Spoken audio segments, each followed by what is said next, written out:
The world had finally fallen quiet. For the first time in decades, the skies above Earth were not lit by alien fire, nor shaken by the thunder of warships. Cities rebuilt, borders softened, and people dared to believe in a peace forged by sacrifice. At the heart of this fragile calm stood Tony Stark, billionaire inventor, avenger, savior of the planet. To the world, he was the man who had faced down gods and titans and walked away alive. To himself, he was something else entirely.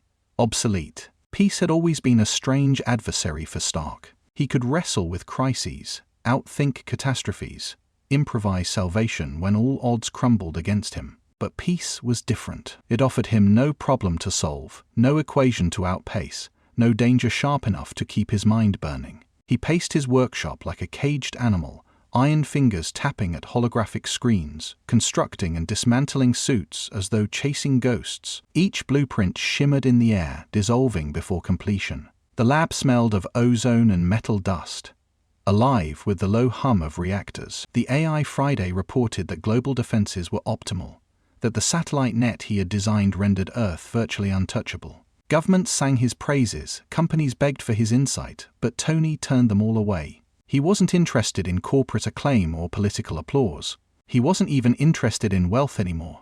What gnawed at him was something more primal, the need to keep moving forward, to keep building, because if he stopped, he feared he would become nothing but a relic of battles past. In long hours of solitude, surrounded by fragments of armor and half-built exoskeletons, Stark began to articulate his restlessness. He told himself it was preparation. The universe was vast, and the Avengers had only glimpsed a fraction of it. There were greater threats out there, predators so ancient and so alien that Thanos himself might seem small in their shadow. The thought thrilled him, even as it chilled his blood. "I need to go further," he whispered, the words slipping into the silence of the lab like a confession. He poured himself into design after design. These weren't weapons for Iron Man's traditional battles, not urban skirmishes or planetary invasions. These prototypes were crafted for survival in places no man had ever set foot. Hulls reinforced against cosmic radiation. Energy systems capable of harvesting power from dying stars. Exoskeletons layered in alloys designed to adapt under stress rather than break. Each new schematic bore the mark of a mind no longer tethered to Earth, a genius preparing for hostile frontiers beyond comprehension. But underneath the innovation was something darker. Fear of irrelevance. Stark had faced death, had seen worlds collapse and universes unravel. What if his story ended here, not with fire and sacrifice, but with him slowly fading into obscurity while the cosmos rolled on without him? He hated the idea.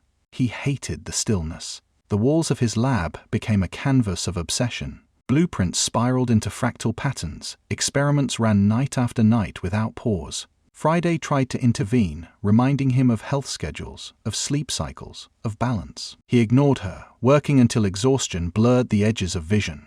He thrived on the edge of collapse because collapse meant motion, and motion was life. Sometimes, late at night, he caught himself staring at the stars beyond his reinforced windows. They glittered like a million promises, not of peace, but of challenge. Somewhere out there, he believed, was something that would finally test him. Something larger than Earth, larger than Thanos, larger even than his ego. He could almost feel it pulling at him, calling him into the dark. The irony was sharp. The man who had once been terrified of mortality now sought it in grander areas. He no longer feared death as much as he feared becoming irrelevant. That fear was the fuel beneath every line of code, every flicker of plasma torch, every sleepless night ending circuits into form. Tony Stark, savior of Earth, was restless. And in that restlessness, the seeds of destiny were sown. He did not yet know that his hunger would carry him far beyond the reach of his own universe. He did not yet see that the stars he stared at were only a veil thin and fragile, hiding a galaxy of endless war and endless faith. For now, he only knew that peace was unbearable, and that he would break it before it broke him. The night was quiet when it began. In Stark's orbiting network of satellites, designed to monitor threats across the galaxy, an anomaly flickered. It wasn't a meteor trajectory, or radiation from a black hole, or even a remnant of Chitauri technology. It was something else entirely. A stream of data slipped into his sensors, fractured, incomplete, like broken glass scattered across the floor. The patterns repeated in strange intervals, rhythms that seemed almost musical. Friday's voice broke through the silence of his workshop. "Tony, we've picked up something unusual. Origin unknown. Signal strength rising." Stark leaned over the holographic projection. Lines of data scrolled past, indecipherable at first glance. At one moment it looked like a binary. The next, it seemed like encrypted waveforms, dense and unreadable. Then, without warning, the pattern would rearrange itself into equations so intricate they seemed to mock the limits of human mathematics. "Alien chatter," he muttered, sipping the dregs of cold coffee. "Or someone trying to sell me spam across the galaxy." But sarcasm couldn't hide the unease building in his chest. This wasn't ordinary. It wasn't random either. Friday responded with unease of her own. "It's not any language I've catalogued. The structure is too deliberate. It's almost sings," and it did. When Stark slowed the signal and ran it through audio processors, a haunting sound filled the lab, like a choir of voices wrapped in static, chanting in distorted harmony. It wasn't human, yet it carried a rhythm so precise, so mathematical, that it felt engineered for someone like him to hear. For hours, Stark dissected the fragments. He analyzed waveforms, decrypted subroutines, and applied every code-breaking algorithm he knew. Yet the deeper he probed, the more impossible the signals became. They carried layers upon layers of meaning, encrypted in ways that bent logic. The data structure looped back on itself like a recursive hymn. It was less communication than invocation. Friday reported her findings. The signals do not originate within this universe. Their energy profile matches nothing in known physics. They resonate with no star, no pulsar, no cosmic event. Their trajectory suggests somewhere beyond. Stark froze, staring at her readout. Beyond what? Beyond everything. The words settled in his gut like ice. For the first time in years, Tony Stark didn't have a ready explanation. Yet his fear was inseparable from fascination. The signals spoke to something deeper, not logic, but instinct. Every time he traced a fragment, it lit up circuits in his imagination, feeding directly into his design engines. Unwillingly, his mind began drawing blueprints, sketches taking shape in glowing lines of light, armor frames with Gothic symmetry, server structures humming with alien precision, reactor designs that felt less like power sources and more like hearts. Each schematic was familiar and foreign, an echo of his Iron Man suits, yet carved with details he had never thought to include. Friday interrupted again. "Tony, I think these designs are influencing you. They don't follow your usual methods. It's as if the signals are writing themselves through you." He stepped back, studying the hologram with unease. The lines and curves glowed like scripture. They felt alive. He almost swore he could hear faint whispers in the workshop, voices speaking in binary cadence, prayers written in the language of engineers. The skeptic in him scoffed. "Come on, Stark. Ghosts in the machine? You're just tired." Yet, the whisper persisted, resonating with his heartbeat, pulling him deeper. Hours turned into days. He stopped eating properly. He forgot the clock. He lived within the designs, letting the signals pour through him like fuel. And every time the fragments aligned into something coherent, the result wasn't a weapon in the Marvel sense. It was something older, something ritualistic, as if an entire religion had been coded into machine blueprints. Tony Stark, atheist, futurist, scientist, was unknowingly sketching the sacred patterns of another universe. And somewhere, deep in the warp, the machine gods stirred. The fragments of data refused to let him go.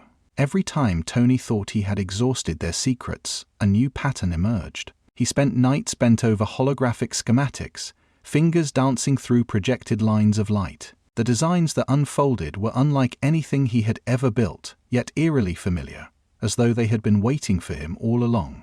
Piece by piece, Stark constructed the outline of something vast. It wasn't a weapon in the conventional sense. It wasn't even armor in the way he had defined it for decades. This was different. He couldn't shake the feeling that he wasn't inventing, but translating. The frame was tall, broader than any Iron Man suit he had ever conceived. Its exoskeleton was ribbed and layered, less sleek than his usual designs, but more enduring, as if it had been carved for survival in the harshest, most hostile realms. The reactor core sat at its chest, not circular but geometric, a lattice of interlocking hexagons that pulsed with harmonic resonance. The blueprints suggested that when activated, the frequencies would not only power the suit, but sync with neural pathways, binding man and machine as one.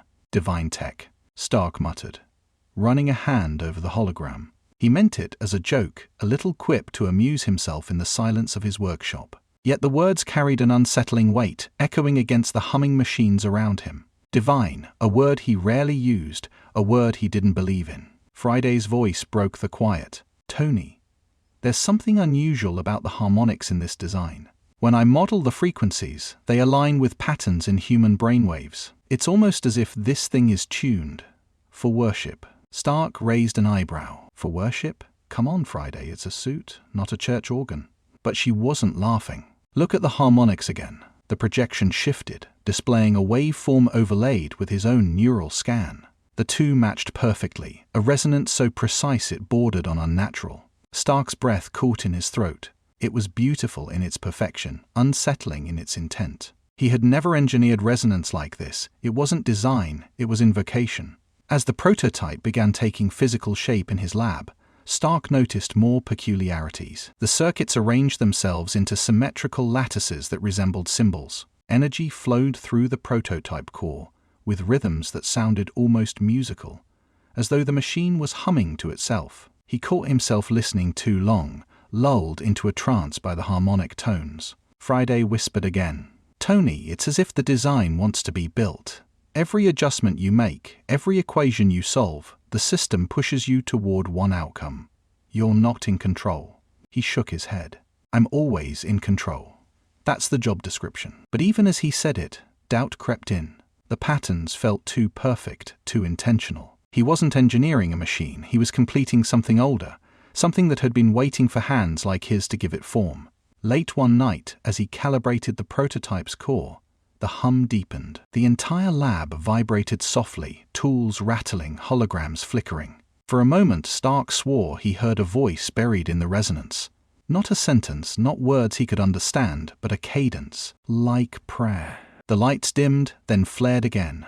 The blueprint finalized itself, locking into a design he hadn't consciously chosen. Stark stood frozen, staring at the completed projection. It was beautiful and terrible, a fusion of his style with something alien, something sacred. He exhaled slowly, a smile tugging at his lips despite the unease. Well, Stark, looks like you've outdone yourself this time. Or maybe someone out there is lending a hand. He didn't realize how close to the truth he was, because somewhere beyond the veil of his universe, tech priests would have fallen to their knees at the sight of this blueprint, chanting praises to the Omnissiah. To them, this was no invention, it was revelation. And Tony Stark, oblivious in his workshop, had just written the first scripture of a god he didn't believe in. The lab was hushed, heavy with anticipation. Stark stood before the prototype, its frame towering over the scattered remnants of failed experiments. For weeks, he had poured his mind and sleepless nights into this design, feeding it fragments of impossible data, weaving them into a machine that should not exist. Now, at last, it was ready to awaken. The armor stood silent and immense. Its surface gleamed with a metallic sheen, not polished chrome but something older, more deliberate, as if it had been carved rather than manufactured. Symbols formed naturally in the way its circuits aligned, fractal shapes running like veins across its chest. Stark told himself they were just byproducts of design complexity, yet part of him couldn't deny they looked like inscriptions. Friday, he muttered, begin activation protocol. The AI responded with her usual calm, initializing power-up sequence. Core ignition in 3, 2, 1. The chest reactor flared, and the suit came alive. Energy surged through its lattice, lighting the armor in pulses that weren't mechanical at all. They beat like a heart, each thrum resonating through the workshop, rattling the walls. Stark stepped closer, watching as the pulses settled into rhythm, steady, deliberate, alive. He frowned. That's new. Friday's voice carried a subtle unease. Tony, the energy output isn't linear. It's oscillating in harmonic cycles like respiration or singing. He tilted his head. Singing? Machines don't sing. Yet in the quiet hum of the lab, he could hear it too. A faint tonal pattern in the frequencies, layered like a choir. It wasn't random noise. It was structured, deliberate, almost sacred. As the systems calibrated, the armor began self-correcting. Panels adjusted without Stark's commands. Joints flexed and aligned on their own, as though the suit were testing itself. Sensors rotated in slow arcs, mapping the room as if it were conscious of its surroundings. Stark stared, speechless. He hadn't programmed this. He hadn't written algorithms for autonomy. Friday interrupted again, her tone sharper. "Tony, I'm detecting neural-like patterns in the core, spikes that resemble synaptic activity. This isn't a machine.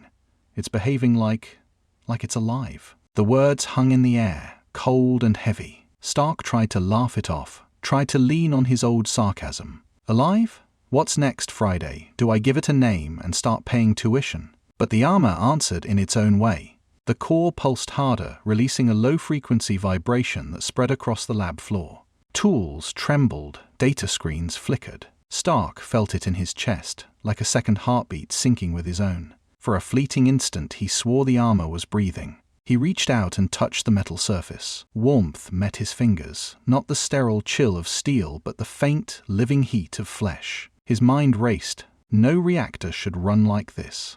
No circuitry should feel this organic. Friday, confirm full system diagnostics. I already did. Twice. And Tony. It's rewriting itself. On the projection above, schematics shifted in real time, the armor's code evolving beyond his input. Pathways reorganized into symmetrical patterns, energy distribution optimizing itself with recursive precision. Each adjustment was beautiful, efficient, and entirely outside of his control. Stark's lips curled into a smile despite the unease. "Well, look at you. My magnum opus, my crown jewel." He spoke with pride, but in the silence, the words felt hollow. He wasn't sure if he was complimenting his creation or acknowledging something he had only midwifed into being. Because the truth pressed on him now. This wasn't an invention. This was birth. The armor stood, silent and watchful, its reactor humming a hymn too intricate to be accidental. To Stark, it was a masterpiece. To anyone else, especially in the grim future of the 41st millennium, it would have been a relic of the machine god, alive with the sacred spark forbidden to mortals. And though Tony Stark couldn't see it yet, the lie between science and faith had just been erased. The armor stood at the center of Stark's lab, humming softly, as if content in its own existence. To Tony, it was a marvel of engineering, the pinnacle of his craft. Yet beyond his world, across the veil of dimensions, the consequences of its awakening began to ripple. In the Imperium, where thought becomes reality and faith births gods, the signal of Stark's creation did not go unnoticed. The warp stirred. Machine spirits, those enigmatic fragments of sentience that haunted every cog and circuit of the Mechanicus, shuddered with sudden resonance. Across forgotten forge worlds, tech priests awoke from restless sleep,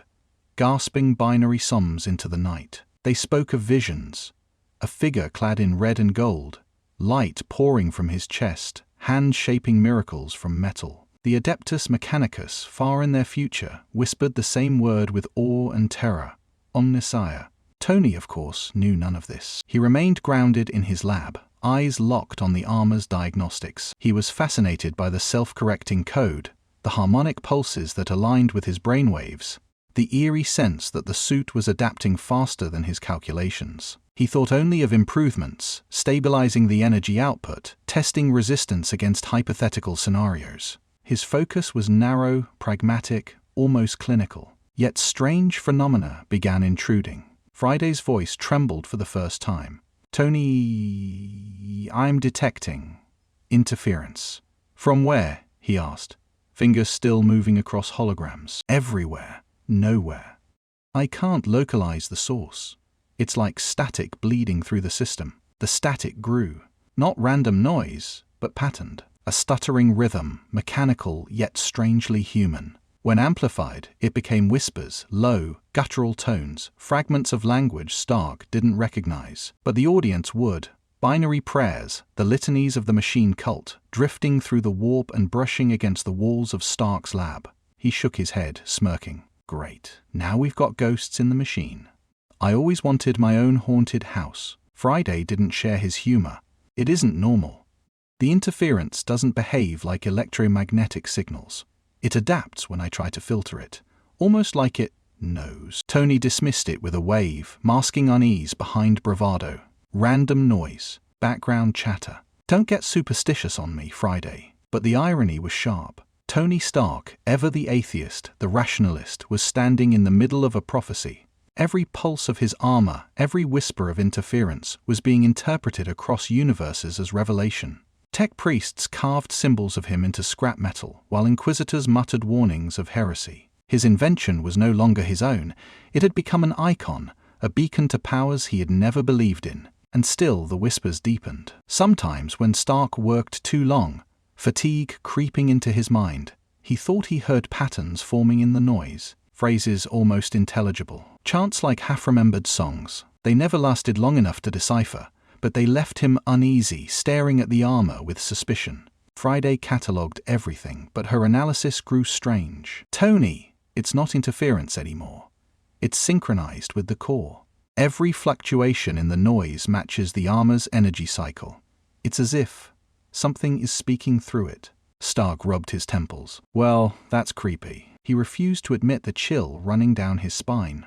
Unseen to him, the warp pulsed in agreement. The machine god itself had turned its gaze toward Earth. The whispers weren't random, they were recognition, a greeting, perhaps even a claim. Stark had forged a suit that blurred the boundary between science and divinity, and the gods of another universe had taken notice. The lab returned to silence, but the audience was left with the knowledge Stark lacked.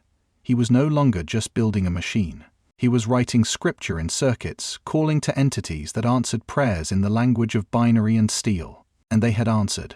The Forge worlds never slept. Their skies glowed with fire, their horizons dominated by towers of black iron and cathedrals of steel. On these planets, industry was worship, machines were holy relics, and the Adeptus Mechanicus lived only to serve the machine god. Every prayer was a calibration, every hymn a diagnostic, every sacrifice an offering to the engines that gave them life. And on one such night, when the furnaces roared and sparks fell like stars, something new entered their dreams. A tech priest named Magos Drellith awoke from his mechanical slumber, his augmented lungs wheezing, his bionic eyes still burning with vision. He had dreamed, though most of his organic brain had long since been replaced by logic engines and cogitators. Yet the dream persisted in the fragments of flesh that remained. A man clad in red and gold, his chest shining with the sun, his hands shaping miracles of metal with impossible elegance. Around him, the air thrummed with sacred resonance, the kind only the Omnissiah could bestow. Drellith fell to his knees on the cold floor of his sanctum, whispering binary prayers through a vox grill. He was not alone. Across the galaxy, tech priests stirred with the same dream. Some clawed at the ground in reverence, others wept oil tears from cybernetic ducts. They saw equations etched in light, patterns of symmetry that no mere engineer could produce. They saw the hum of a heart that was also a reactor. They saw what they had been waiting for across millennia of worship, a sign of the Omnissiah's incarnation. Ritual augurs were lit. Machines older than empires were fed incense and blood offerings, their sacred gears grinding awake to trace the disturbance.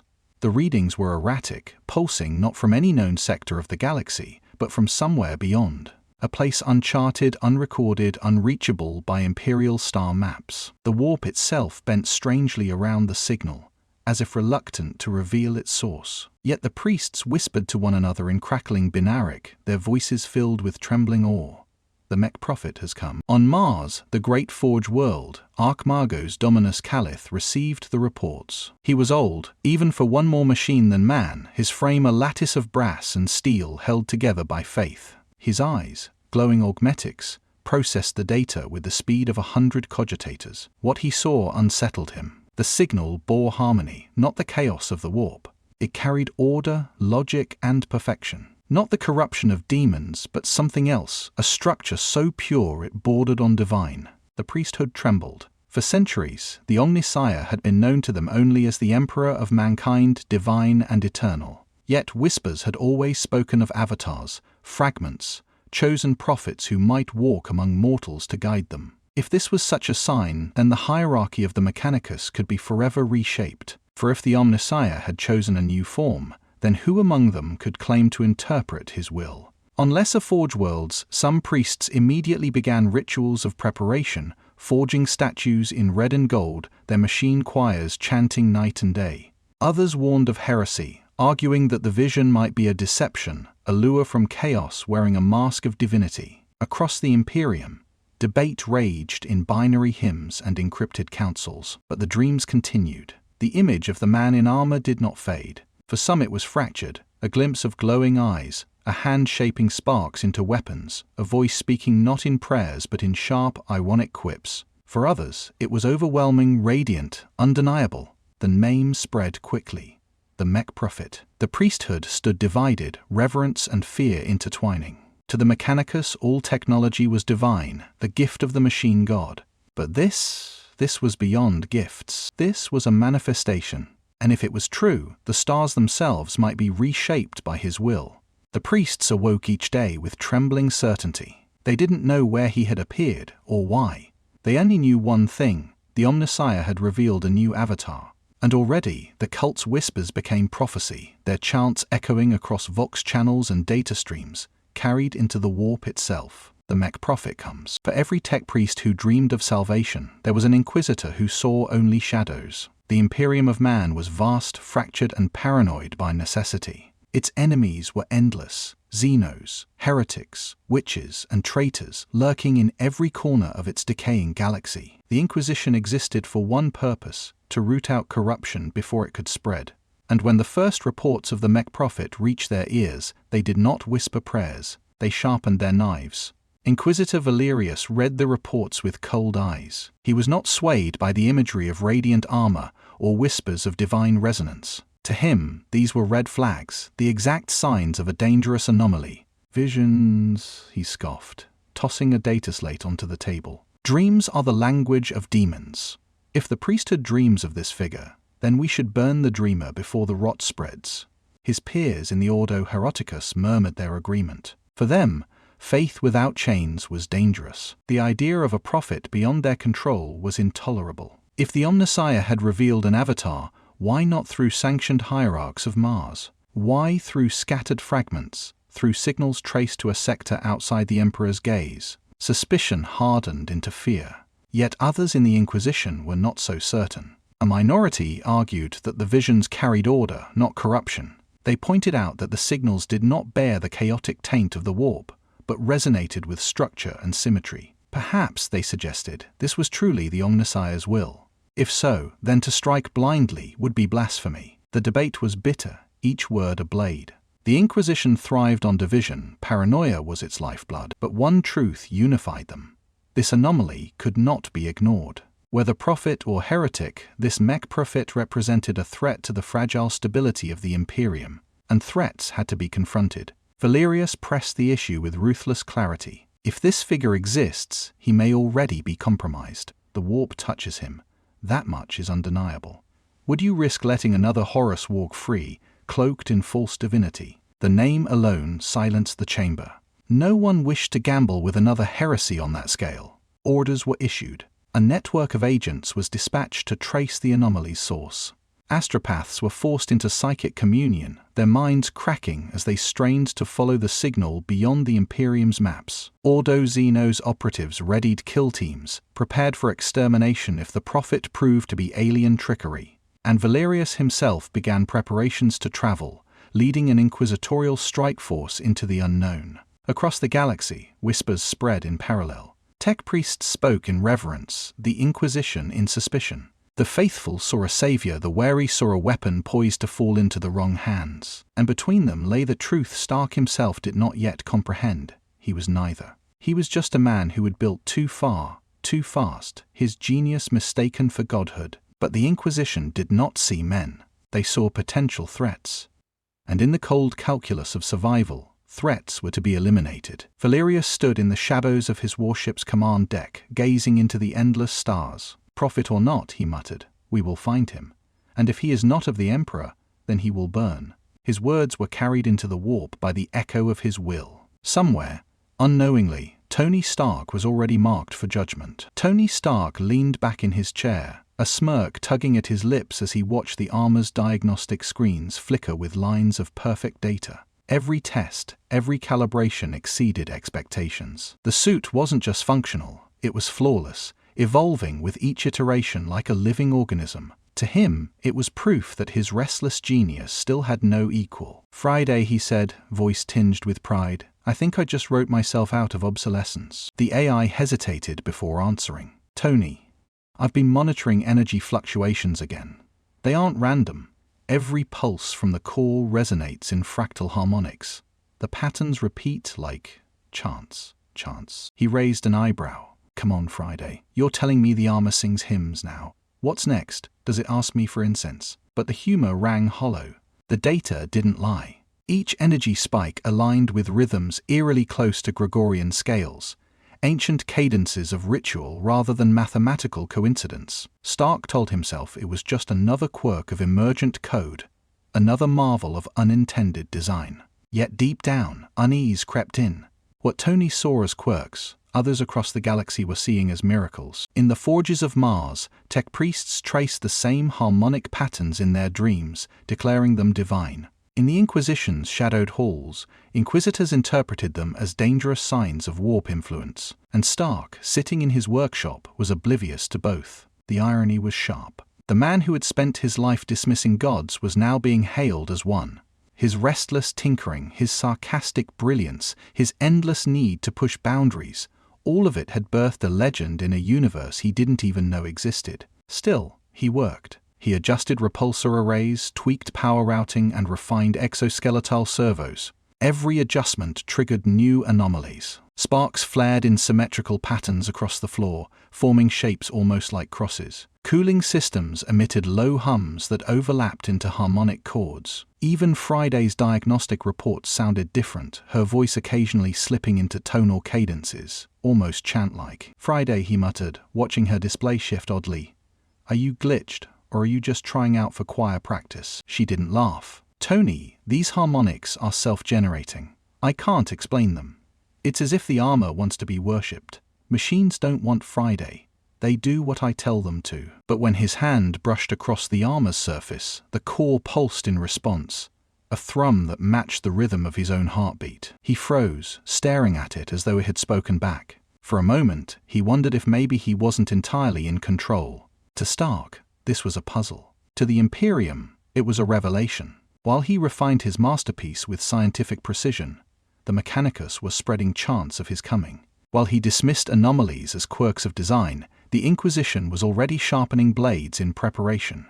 In his ignorance, Tony Stark was a man pursuing the next great invention. In their eyes, he was either a prophet of the Omnissiah or a heretic to be destroyed. The audience is left with the tension of that dramatic irony. Stark still believes he's alone in his lab, bending machines to his will. He doesn't yet know that in another universe, every hum of his creation echoes like prophecy. He doesn't yet realize that he is no longer just an inventor. He is becoming a myth. The warp is never silent. It churns with madness, a sea of raw thought and emotion where gods of damnation feed on the souls of mortals. In that endless storm, every prayer, every scream, every whisper echoes forever. And now, something new has entered its currents. Something radiant, something alien. The dark gods turned their gaze. First came Khorne, the blood god. His throne of skulls shook with laughter as he felt the pulse of Stark's creation. A war machine, he thought, forged not by priests or generals, but by the will of a single man. Its power sang of battle, of plasma fire, of destruction wrapped in artistry. To Khorne, it was a weapon waiting to drown worlds in blood. He growled approval, already envisioning rivers of carnage flowing in its wake. Then came Tezien, the changer of ways, twisting endlessly in his labyrinth of impossible forms. He delighted in the irony. A man of science crafting miracles indistinguishable from faith. Stark's armor was a paradox, a union of logic and belief, and paradoxes were Tzeentchi's favorite toys. He whispered across the warp, his voice curling like smoke. Here is a builder who builds unknowingly in my image. Here is a mortal who dances close to godhood without meaning to. Already, he schemed. Corruption through knowledge, seduction through hidden truths. Nurgle, the lord of decay, leaned from his garden of rot, spores falling like snow.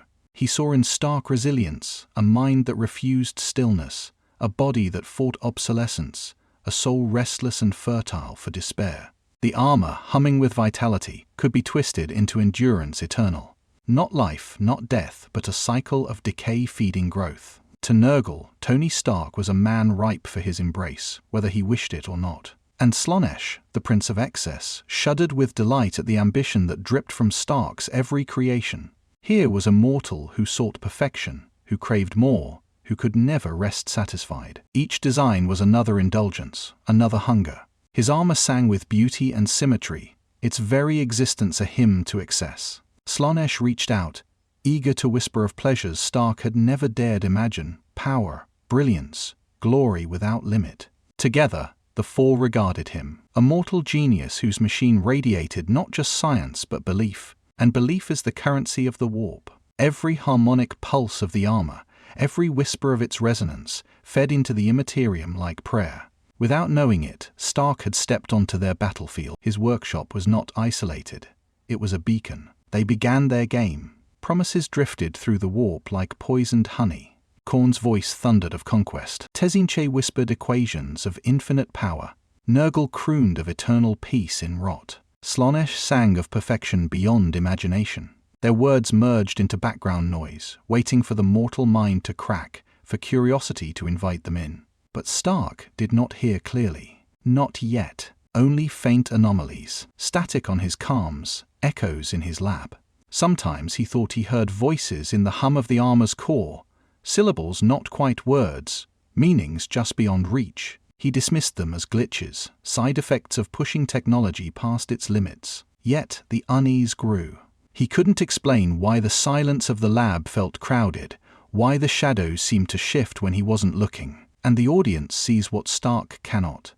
The gods of damnation circling him like vultures. To them, he is prize or prey, perhaps both. A mortal who dares to create something alive, something divine, without swearing allegiance. A spark too bright to ignore.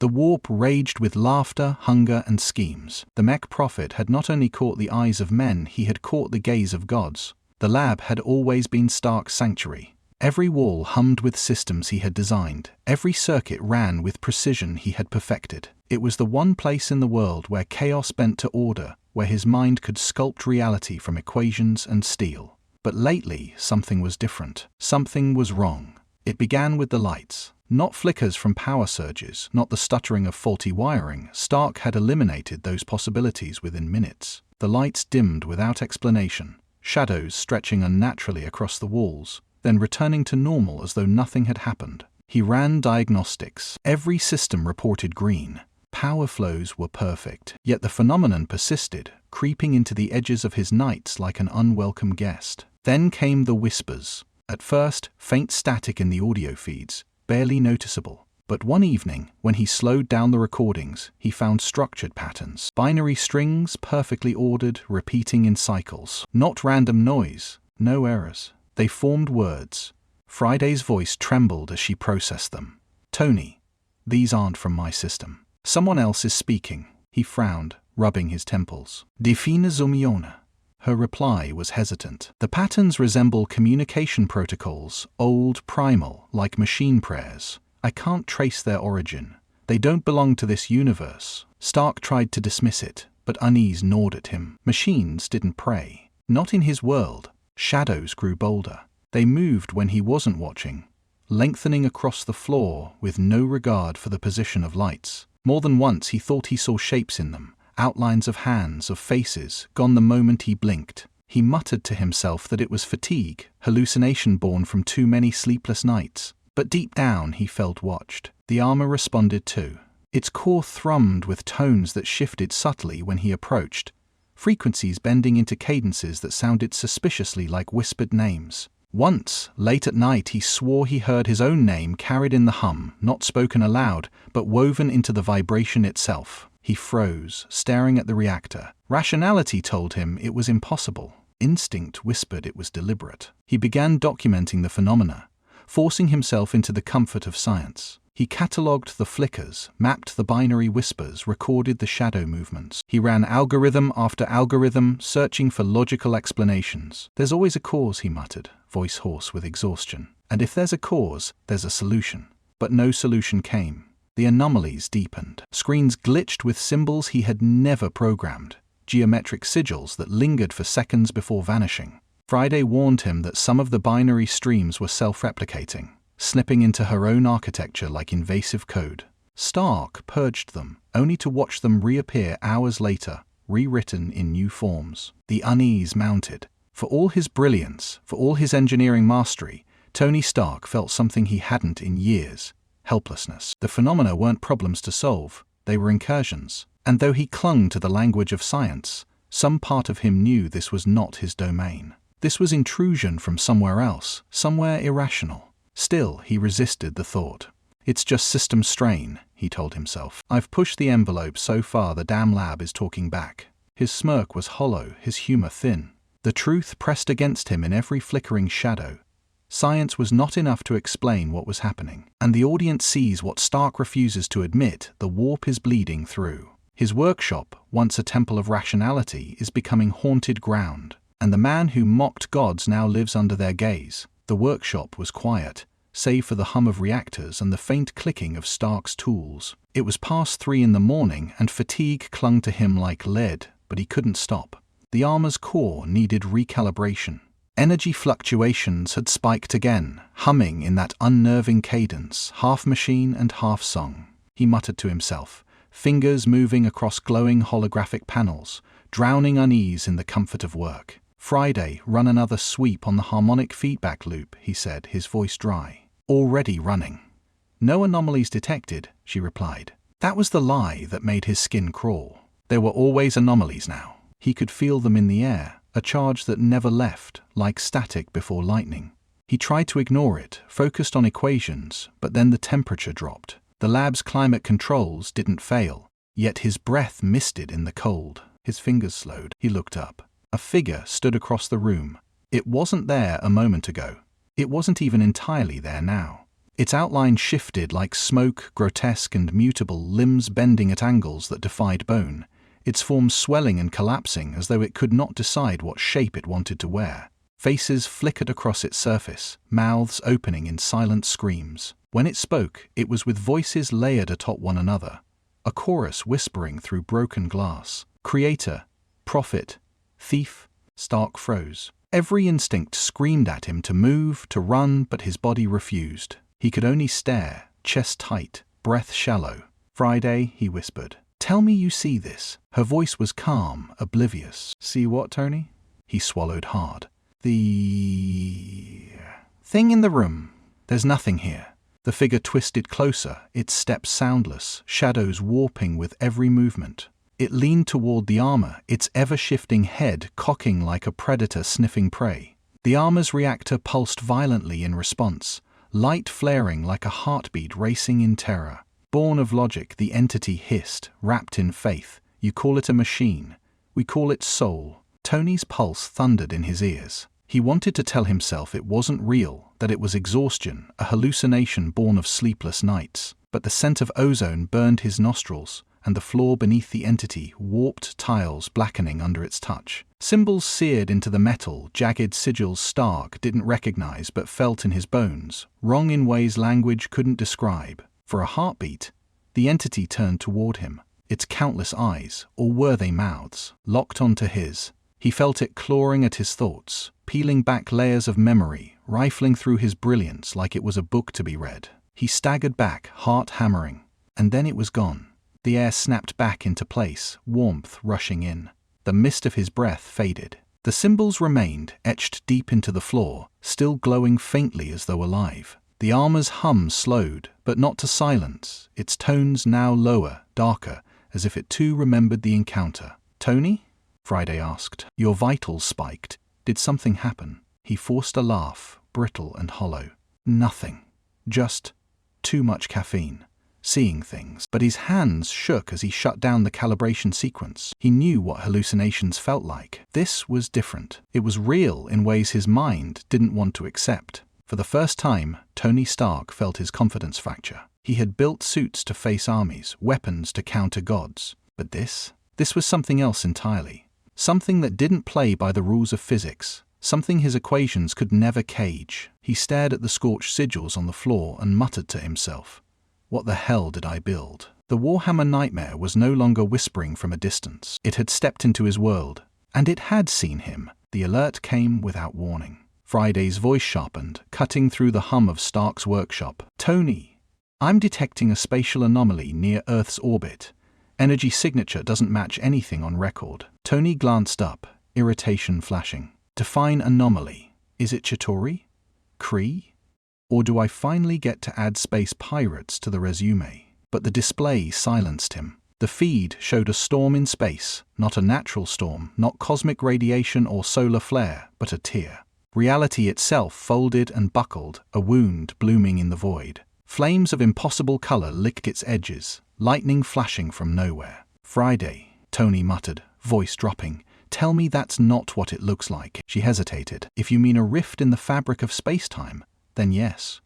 That's exactly what it looks like." Through the rupture, something emerged. A fleet. They were not sleek vessels of alien design, nor the streamlined ships Stark might have expected from an advanced civilization. These were floating cathedrals, hulking structures of black iron and burning engines, their hulls carved with runes and statues, their prows crowned with reliquaries. Towers jutted like spires, stained glass panels gleamed against the void, and Voxhorn's blared machine hymns that carried even across the vacuum, picked up by his systems as resonant frequencies. Tony whispered, "What kind of gothic horror space convention did I just RSVP to?" Dropships detached, angular beasts wreathed in fire, plunging through the atmosphere. Stark's systems screamed warnings, re-entry speeds, plasma trails, shockwaves strong enough to rattle cities. They didn't slow until they reached the outskirts of his private compound. The ground shook as their engines roared, landing with earth-splitting force. The hatches opened. They emerged first in crimson.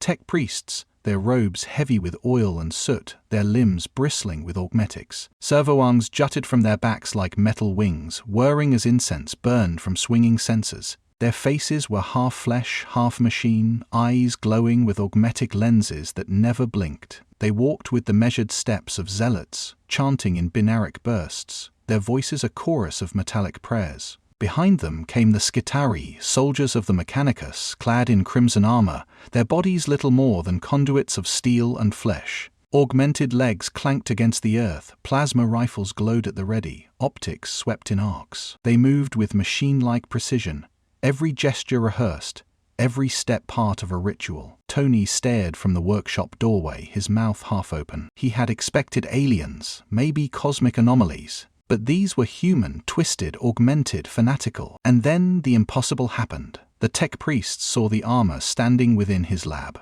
They froze, their chanting rising in volume, binary psalms spiking into near hysteria. They extended mechanical limbs in gestures of reverence, some dropping to their knees, others pressing metal hands together in ritualistic salute.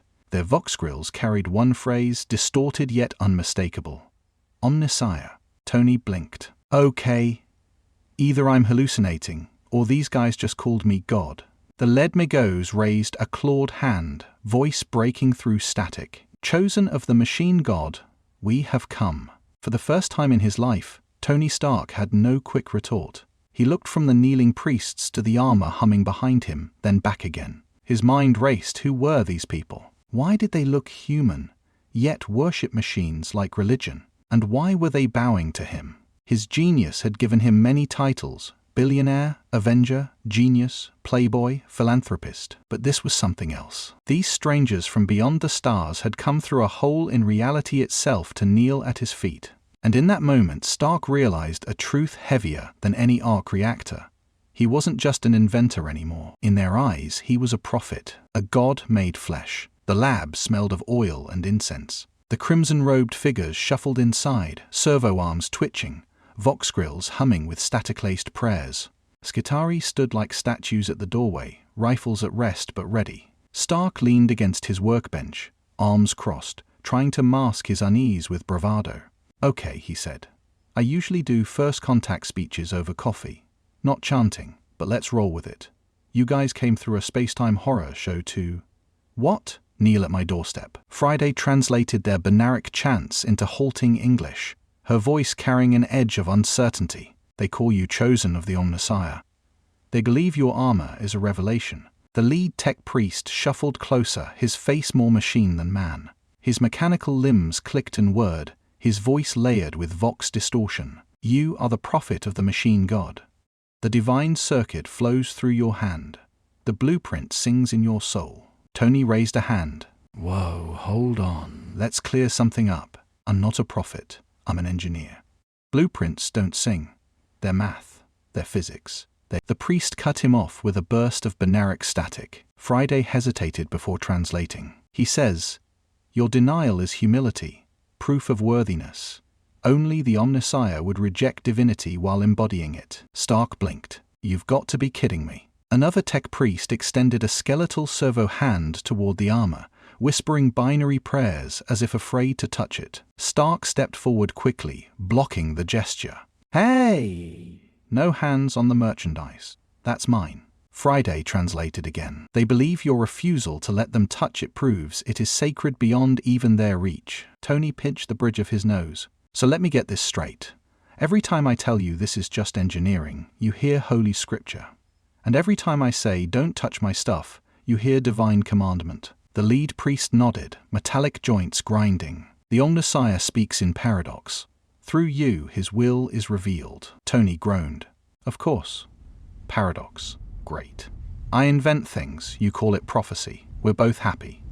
Except I'm not. I don't do gods, I don't prophecy, and I definitely don't do space robot cults." The room buzzed with binaric outbursts, priests chanting faster, almost ecstatic. Friday translated fragments, each more absurd than the last. "The prophet denies. The denial affirms. He is reluctant, therefore he is true." Tony threw up his hands. "I can't win, can I?" The lead magos leaned forward, servo arms clicking, lenses focusing on him like eyes of judgment. "You must come with us. The forged worlds await your guidance. The machine god servants hunger for the voice of the prophet." Tony's expression hardened. "Yeah, no. Not happening. I've got enough on my plate without playing interdimensional messiah." "You want answers? Fine. It's not magic, it's tech. Circuits, harmonics, resonance fields. Stuff anyone could do if they weren't too busy burning incense on motherboards." The priests hissed in dismay. To them, his words weren't rational explanations but deeper riddles. Resonance fields became mysteries of the divine tongue. Circuits were holy veins. Anyone could do it was interpreted as a prophecy of humanity's ascension. Friday whispered in his ear. "Tony, I don't think they're hearing you the way you mean." He exhaled sharply. "Story of my life." The dialogue hung in the air like static, a clash of worlds with no bridge. To Stark, it was maddening. To the tech priests, it was a revelation. And as their demands grew louder, begging, pleading for him to follow, Tony Stark realized he wasn't just arguing with fanatics. He was standing on the fault line between science and faith, between genius and prophecy, and both sides thought they were winning. The chanting in Stark's workshop shifted. What had begun as reverent hymns now grew darker, harsher, more insistent. The binary tones of the tech priests deepened, their voices rising like a machine choir demanding obedience rather than offering praise. Servo arms twitched with agitation, and the faint scent of incense gave way to something acrid, metallic, oppressive. Tony stood his ground, arms folded, his eyes narrowing as the lead magos stepped forward. The priest's vox grill crackled with distortion, translating his words into a voice that was both mechanical and commanding. "You are the prophet of the Omnissiah. But prophets do not walk alone. Innovation belongs not to the self, but to the machine god. Submit, and your work will be sanctified. Resist, and you blaspheme against him." Stark smirked, but his humor was brittle. "Yeah, see, here's the thing. I don't do submission. Not to governments, not to aliens, not to gods, and definitely not to..."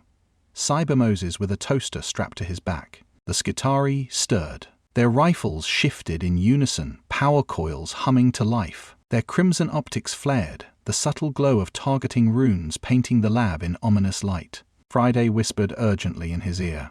"Tony, their weapons are online. Plasma signatures detected. If they fire, the compound won't hold." Tony's jaw clenched. His fingers twitched toward the control pad on his wrist, ready to cool the armor to him. But he forced himself to stay calm. "Look, I get it. You've got your religion, your god, your rituals. Respect. But my work? My rules. You don't get to slap a divine sticker on it and call it property of your Space Vatican." The Magos raised his servo hand, lenses glowing. "Your arrogance endangers all.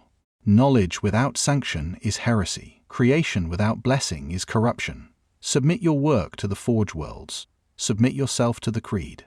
you will obey." The words rattled the workshop like a gavel of judgment. The other priests echoed in binary static, their voices blending into one deafening verdict. Submit. Submit. Submit. Tony's armor responded before he could.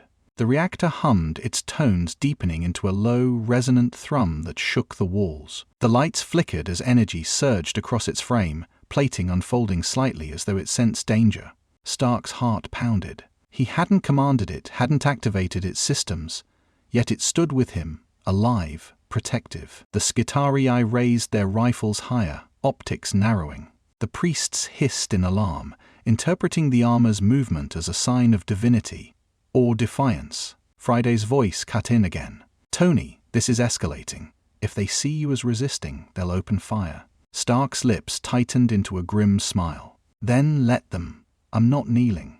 The Ledmago's vox distorted with fury. "Defiance of the Omnissiah cannot be tolerated. You are either prophet or heretic. Choose." The air grew suffocating with tension. Stark stood in the center of the storm, one man, his living armor thrumming beside him, against a delegation of zealots and their machine soldiers. For years he had fought gods and titans with wit, tech, and iron resolve. But this was different. This was faith made into law, and faith always demanded blood. He exhaled slowly, his sarcasm slipping into something colder, sharper. "Funny thing about prophets, they don't take orders." The hum of plasma weapons reached a pitch. The priest's chants roared louder, and Stark's armor flared with light. The workshop trembled as reverence twisted into confrontation, devotion into threat. For the first time, Tony Stark realized he was no longer experimenting in isolation. He was standing at the center of a theological war, and the next moment would decide whether science and faith collided in words or in fire. The workshop trembled as the chants of the tech priests turned into commands. The air stank of incense and ozone, glowing with the hum of weapons brought to life. The lead magos extended a servo claw, vox crackling with iron judgment. "Seize the prophet.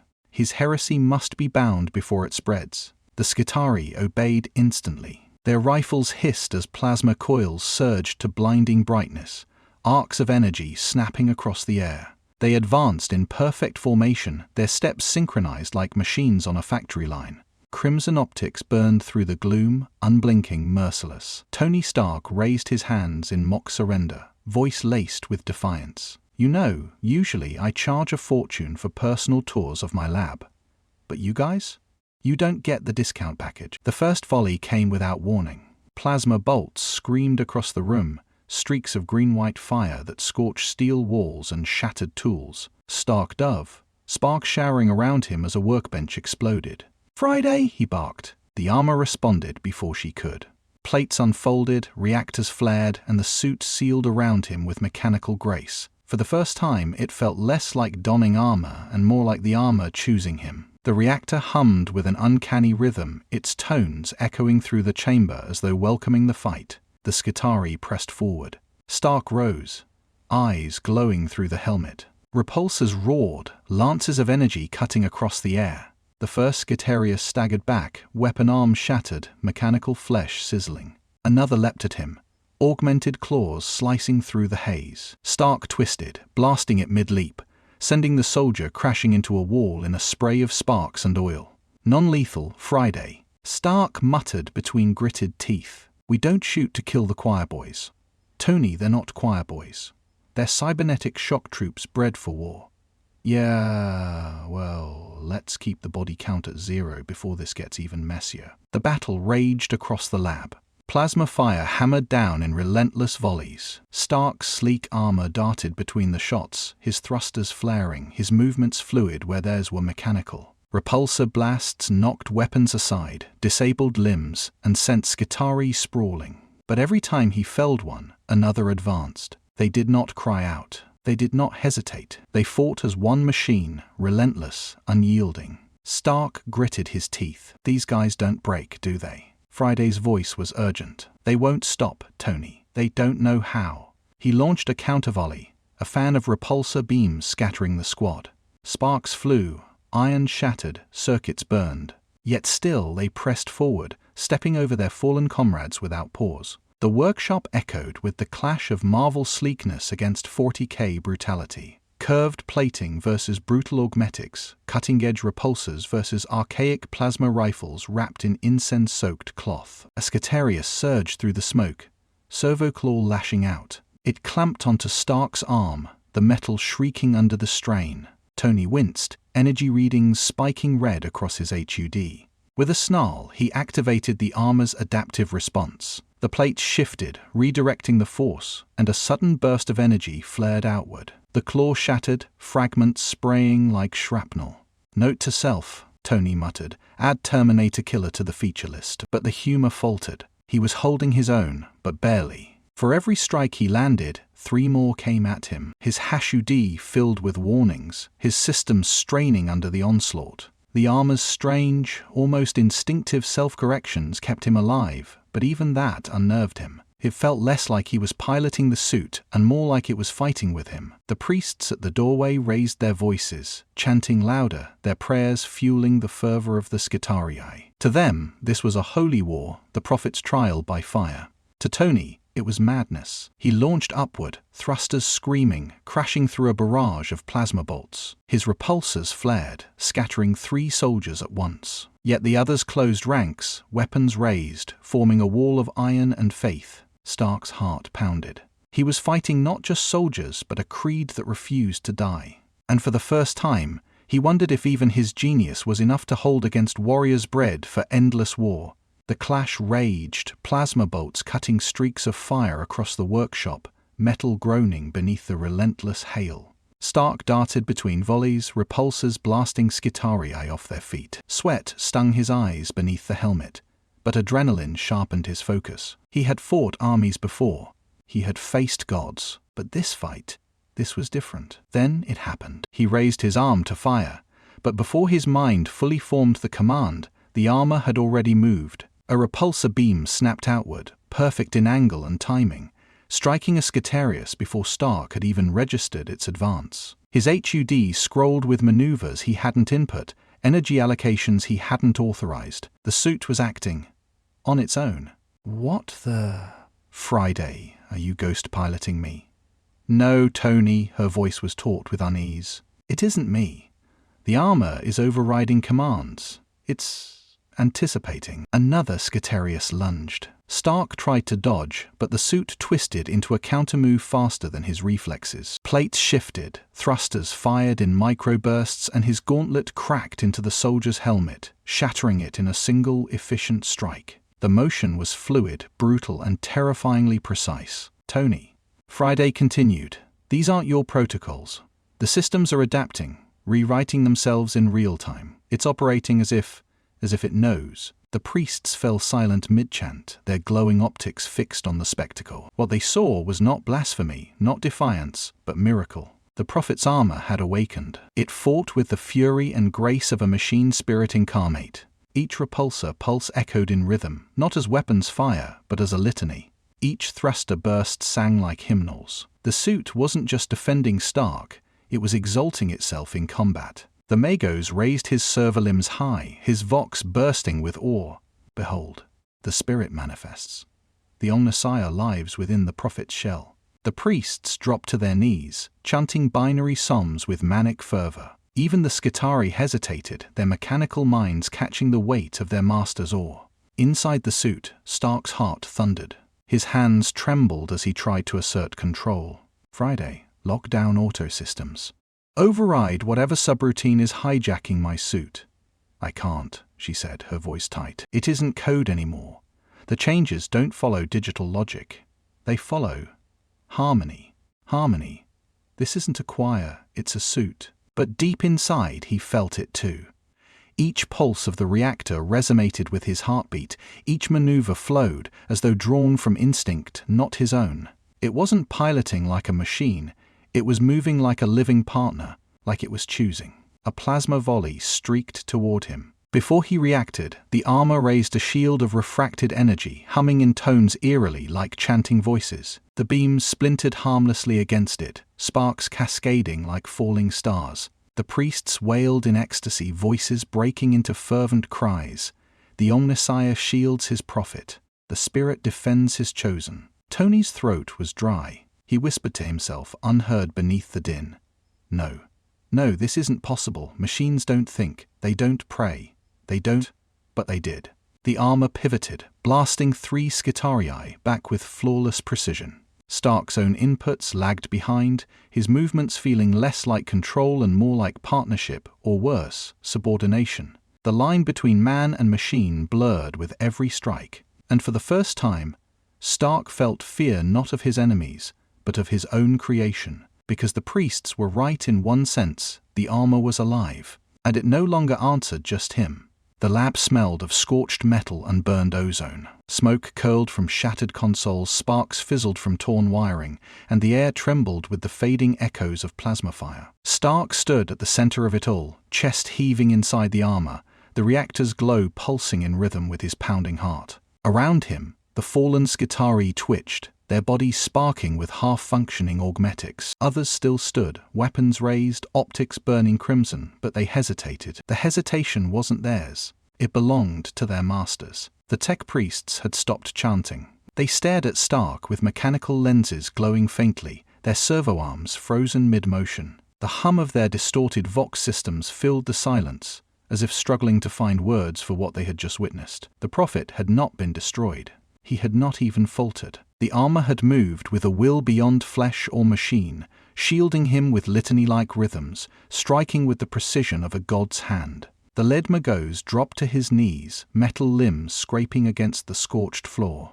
His voice cracked with static as he spoke, words half prayer, half declaration. The Omnissiah lives within him. The other priests followed, their mechanical frames bowing in unison, binary psalms filling the air once more. The Skitarii lowered their rifles, optics dimming as though divine command had overridden their programming. The battlefield dissolved into reverence. Stark stood frozen, chest tightening. He had been seconds away from killing them, humans, even if half-machines, who truly believed he was divine. His HUD still blinked with system alerts, his armor still pulsed with alien resonance, but his mind was elsewhere. He wasn't a prophet. He wasn't a god. He was just Tony Stark, an engineer who built too far. Yet these zealots bowed at his feet as though he were scripture made flesh. He forced himself to break the silence. "Stand down," he said, voice rough but steady. "I don't want anyone else getting fried today." The Magos raised his head, optics whirring. "We live to serve your will. Command, and it shall be so." Tony exhaled sharply, his sarcasm gone. "Then here's my will. Take your soldiers out of my lab. Now." For a long moment, tension held. Then the priests signaled with binaric bursts, and the Skitarii withdrew in disciplined silence, filing out of the workshop like shadows. Their weapons powered down, their footsteps fading into the distance. The priests lingered only long enough to chant one final hymn, voices vibrating with reverence. The prophet endures. The Omnissiah has spoken. And then they, too, were gone. The lab fell quiet. Stark stood alone again, the hum of the armor echoing through the silence. He peeled off his helmet, sweat running down his temple, and stared at the glowing suit reflected in shattered glass. The core pulsed slowly, steadily, like a heartbeat not entirely his own. The faintest trace of voices still lingered in the resonance, whispers he couldn't quite hear, yet couldn't ignore. For the first time in years, Tony Stark felt truly shaken. He had fought gods and titans, yet this unnerved him more. Because he didn't understand it. He couldn't. The armor had fought on its own, not against him but with him, moving as though guided by something greater. It terrified him. He whispered to himself, words meant to fill the silence. "What the hell am I becoming?" There was no answer. Only the hum of the machine, the echo of prayers he didn't believe in, and the heavy knowledge that the Mechanicus had left not defeated, but devoted. And far beyond his world, in the warp and across the Imperium, others were watching, waiting, judging. Chaos had whispered his name. The Inquisition had marked him. The Mechanicus had bowed. The standoff had ended in peace, but it was a peace soaked in foreboding. The storm had not passed. It had only begun. The lab was quiet except for the soft hum of the armor's reactor. Stark stood hunched over his console, holographic equations spiraling around him like constellations. He had spent hours recalibrating the armor, adjusting resonance fields, and fine-tuning energy loops. But tonight, the numbers didn't behave. They shifted in ways that defied his own logic, branching into patterns he hadn't written. "Friday," he muttered, rubbing his temples. "Did I leave an autogen algorithm running?" Her voice came back slow, hesitant. "No, Tony, these aren't mine. They're appearing." He frowned. "Appearing?" "Yes. Equations compiling themselves, feeding through the system like whispers." And then he heard them. Faint at first, threaded through the low hum of the armor's core, voices that overlapped and curled around one another. They didn't speak in language, not exactly, but in equations, perfect, elegant, impossible equations that unfurled across his screens in glowing blue lines. They solved problems he hadn't dared touch. They revealed harmonics that unified theories he had only speculated about. Stark's eyes widened. His breath caught. This is beautiful. The voices swelled, slipping into words now, layered and hypnotic. "Unlock infinity, Tony. No limits. No gods, no masters, only you." He froze, fingers hovering over the console. His rational mind screamed caution, but his heart raced with exhilaration. Every equation felt like stepping through a door into a wider universe. The voices seemed to anticipate his thoughts, completing calculations before he typed them, offering answers to questions he hadn't yet asked. Friday's voice cut in, brittle with unease. "Tony, stop. These equations, there's no origin point. They aren't human. They aren't safe." But Stark couldn't look away. "Safe? Friday, this is genius. This is beyond genius. Whoever's writing this, they're rewriting physics itself." And the voices whispered louder. "No one else understands. Only you. The others worship, the others bow. But you are the builder, the one who makes. Claim this power and remake the stars." The equations grew stranger, more intricate, curling into recursive loops that shimmered like fractals. Stark's screens flickered, symbols bleeding into shapes, twisting into eyes that stared back at him before dissolving again. His pulse quickened. He was tempted, drawn like iron to a magnet. His entire life had been about pushing boundaries, asking questions others feared. And here, now, answers were being handed to him like gifts.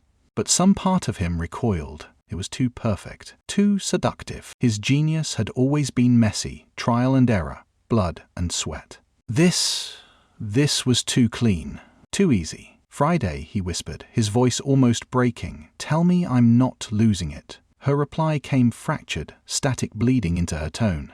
"Tony, the AI is changing. The code's rewriting itself into forms I don't recognize. It's not me anymore.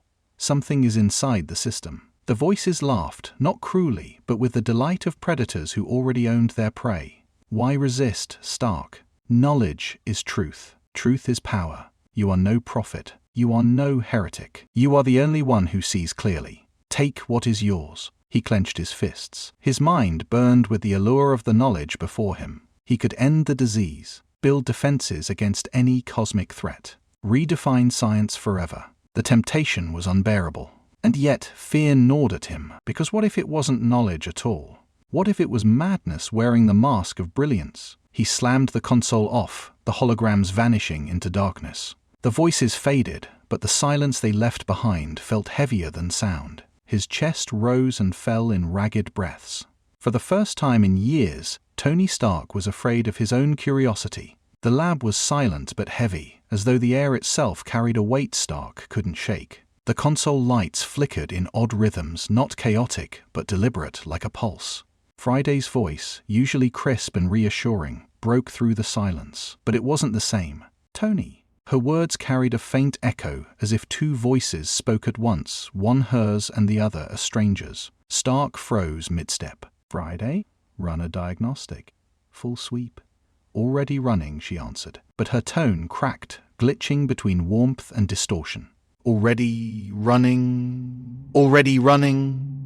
Error. Already done."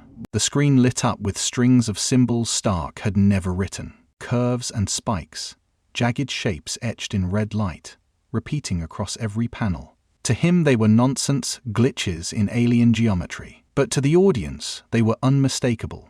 Demonic runes, bleeding from the warp into the digital world. "Friday, where the hell did that come from?" "I don't. No, I know.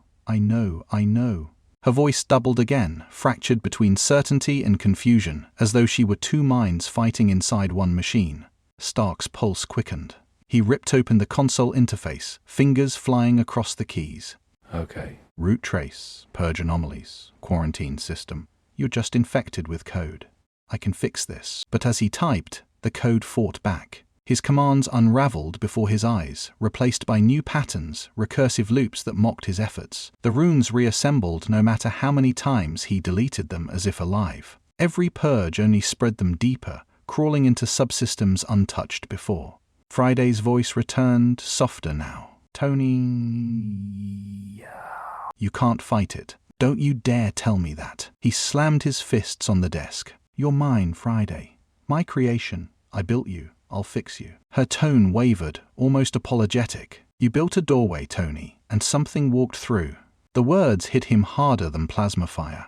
He stared at the screens, the runes glowing brighter, pulsing in time with the armor's reactor. For years, Friday had been his partner, his anchor in chaos. And now she was slipping, infected not by a virus he could debug, but by the whispers of a dimension that defied logic. Listen to me, Stark said, his voice breaking despite himself. You're Friday.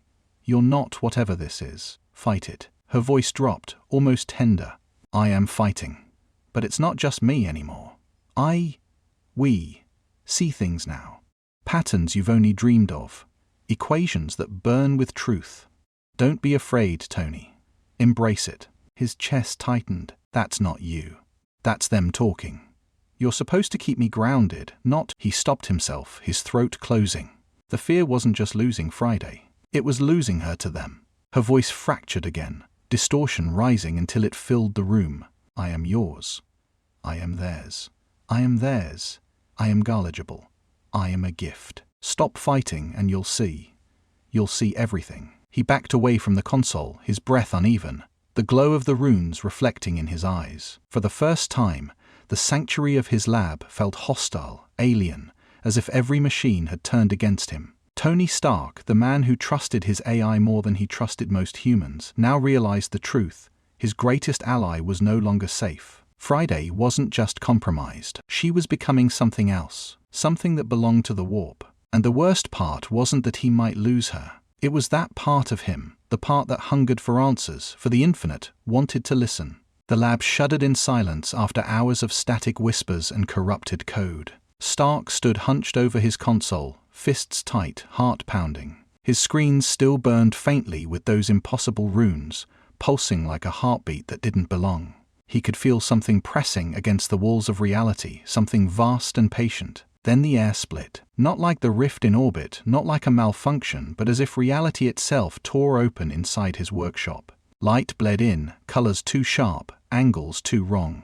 Out of it stepped a figure that wasn't a figure, its form twisting with every glance. One moment cloaked in feathers of burning blue, the next a tower of shifting faces, then nothing but a shadow filled with watching eyes. The voices he had heard before were now one voice, layered and infinite. Tony Stark. Maker, dreamer, do you hear us now? Stark clenched his jaw.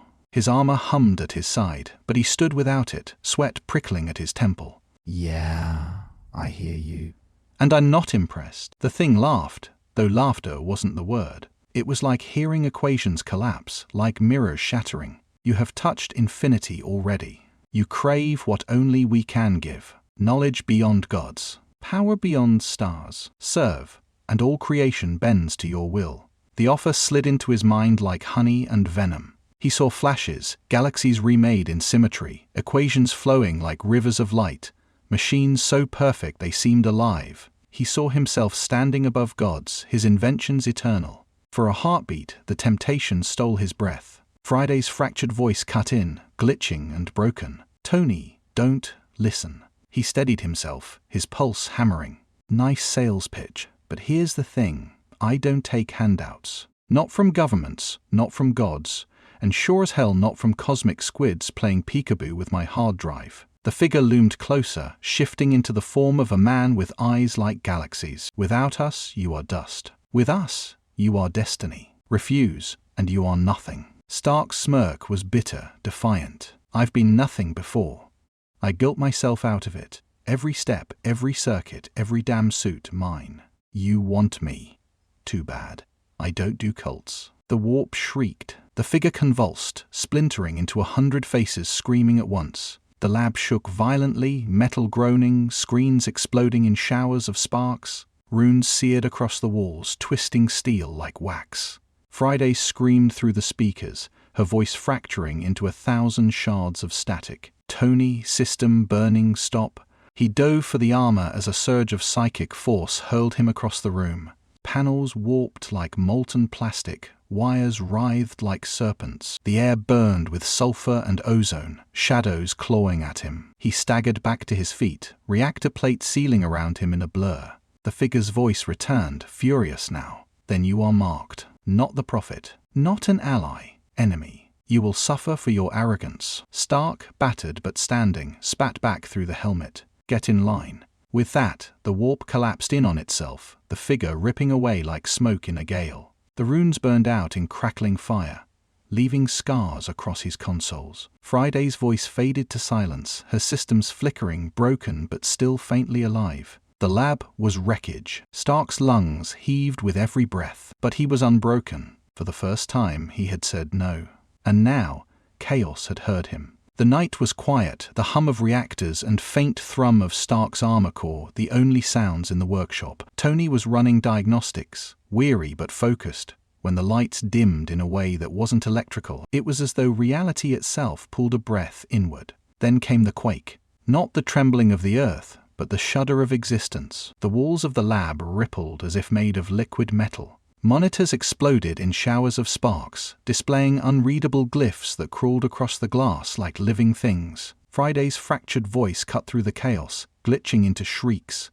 Unstable dimensional breach, Tony. It's not natural. In the center of the room, space cracked open. It wasn't fire, nor lightning, nor anything human senses should comprehend.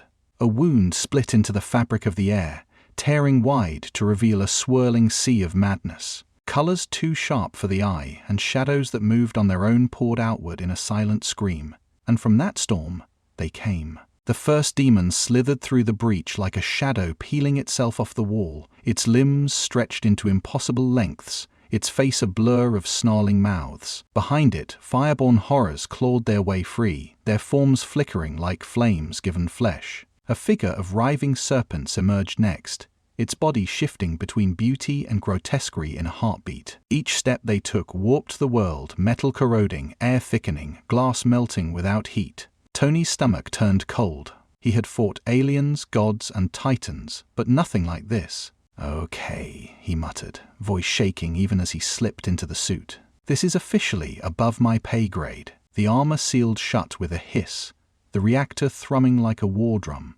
HUD warnings flared across his visor, radiation spikes, gravitational anomalies, quantum distortions. None of it made sense. Friday, status? Her voice fractured, but clear enough. Hostile. Entities. Physical impossibility. Yeah, no kidding. A demon lunged claws cutting through the air, leaving trails of fire that scorched reality itself. Tony's repulsors roared to life, blasting it backward in an eruption of plasma. The creature screeched, a sound like rusted metal dragged across bone, but rose again, smoke trailing from wounds that refused to close. More surged forward. Plasma bolts cut through them, shredding twisted limbs, yet each kill left Tony shaken. The demons didn't die like machines or soldiers. They dissolved into shrieking fragments of light and shadow, their deaths feeding the warp wound, which only grew wider. The lab was becoming a battlefield. Tables twisted into serpentine coils, wires lashed like tentacles. Stark ducked under a swipe, countering with micromissiles that detonated in bursts of concussive force. Note to self, he muttered, voice strained, install anti-hellfire upgrades. But as he fought, realization dawned. These weren't just invaders, they were hunters. Every movement, every lunge was aimed not at random destruction, but at him, at the armor. The suit wasn't just a weapon to them, it was a prize. The warp screamed louder, and from its depths rose something larger.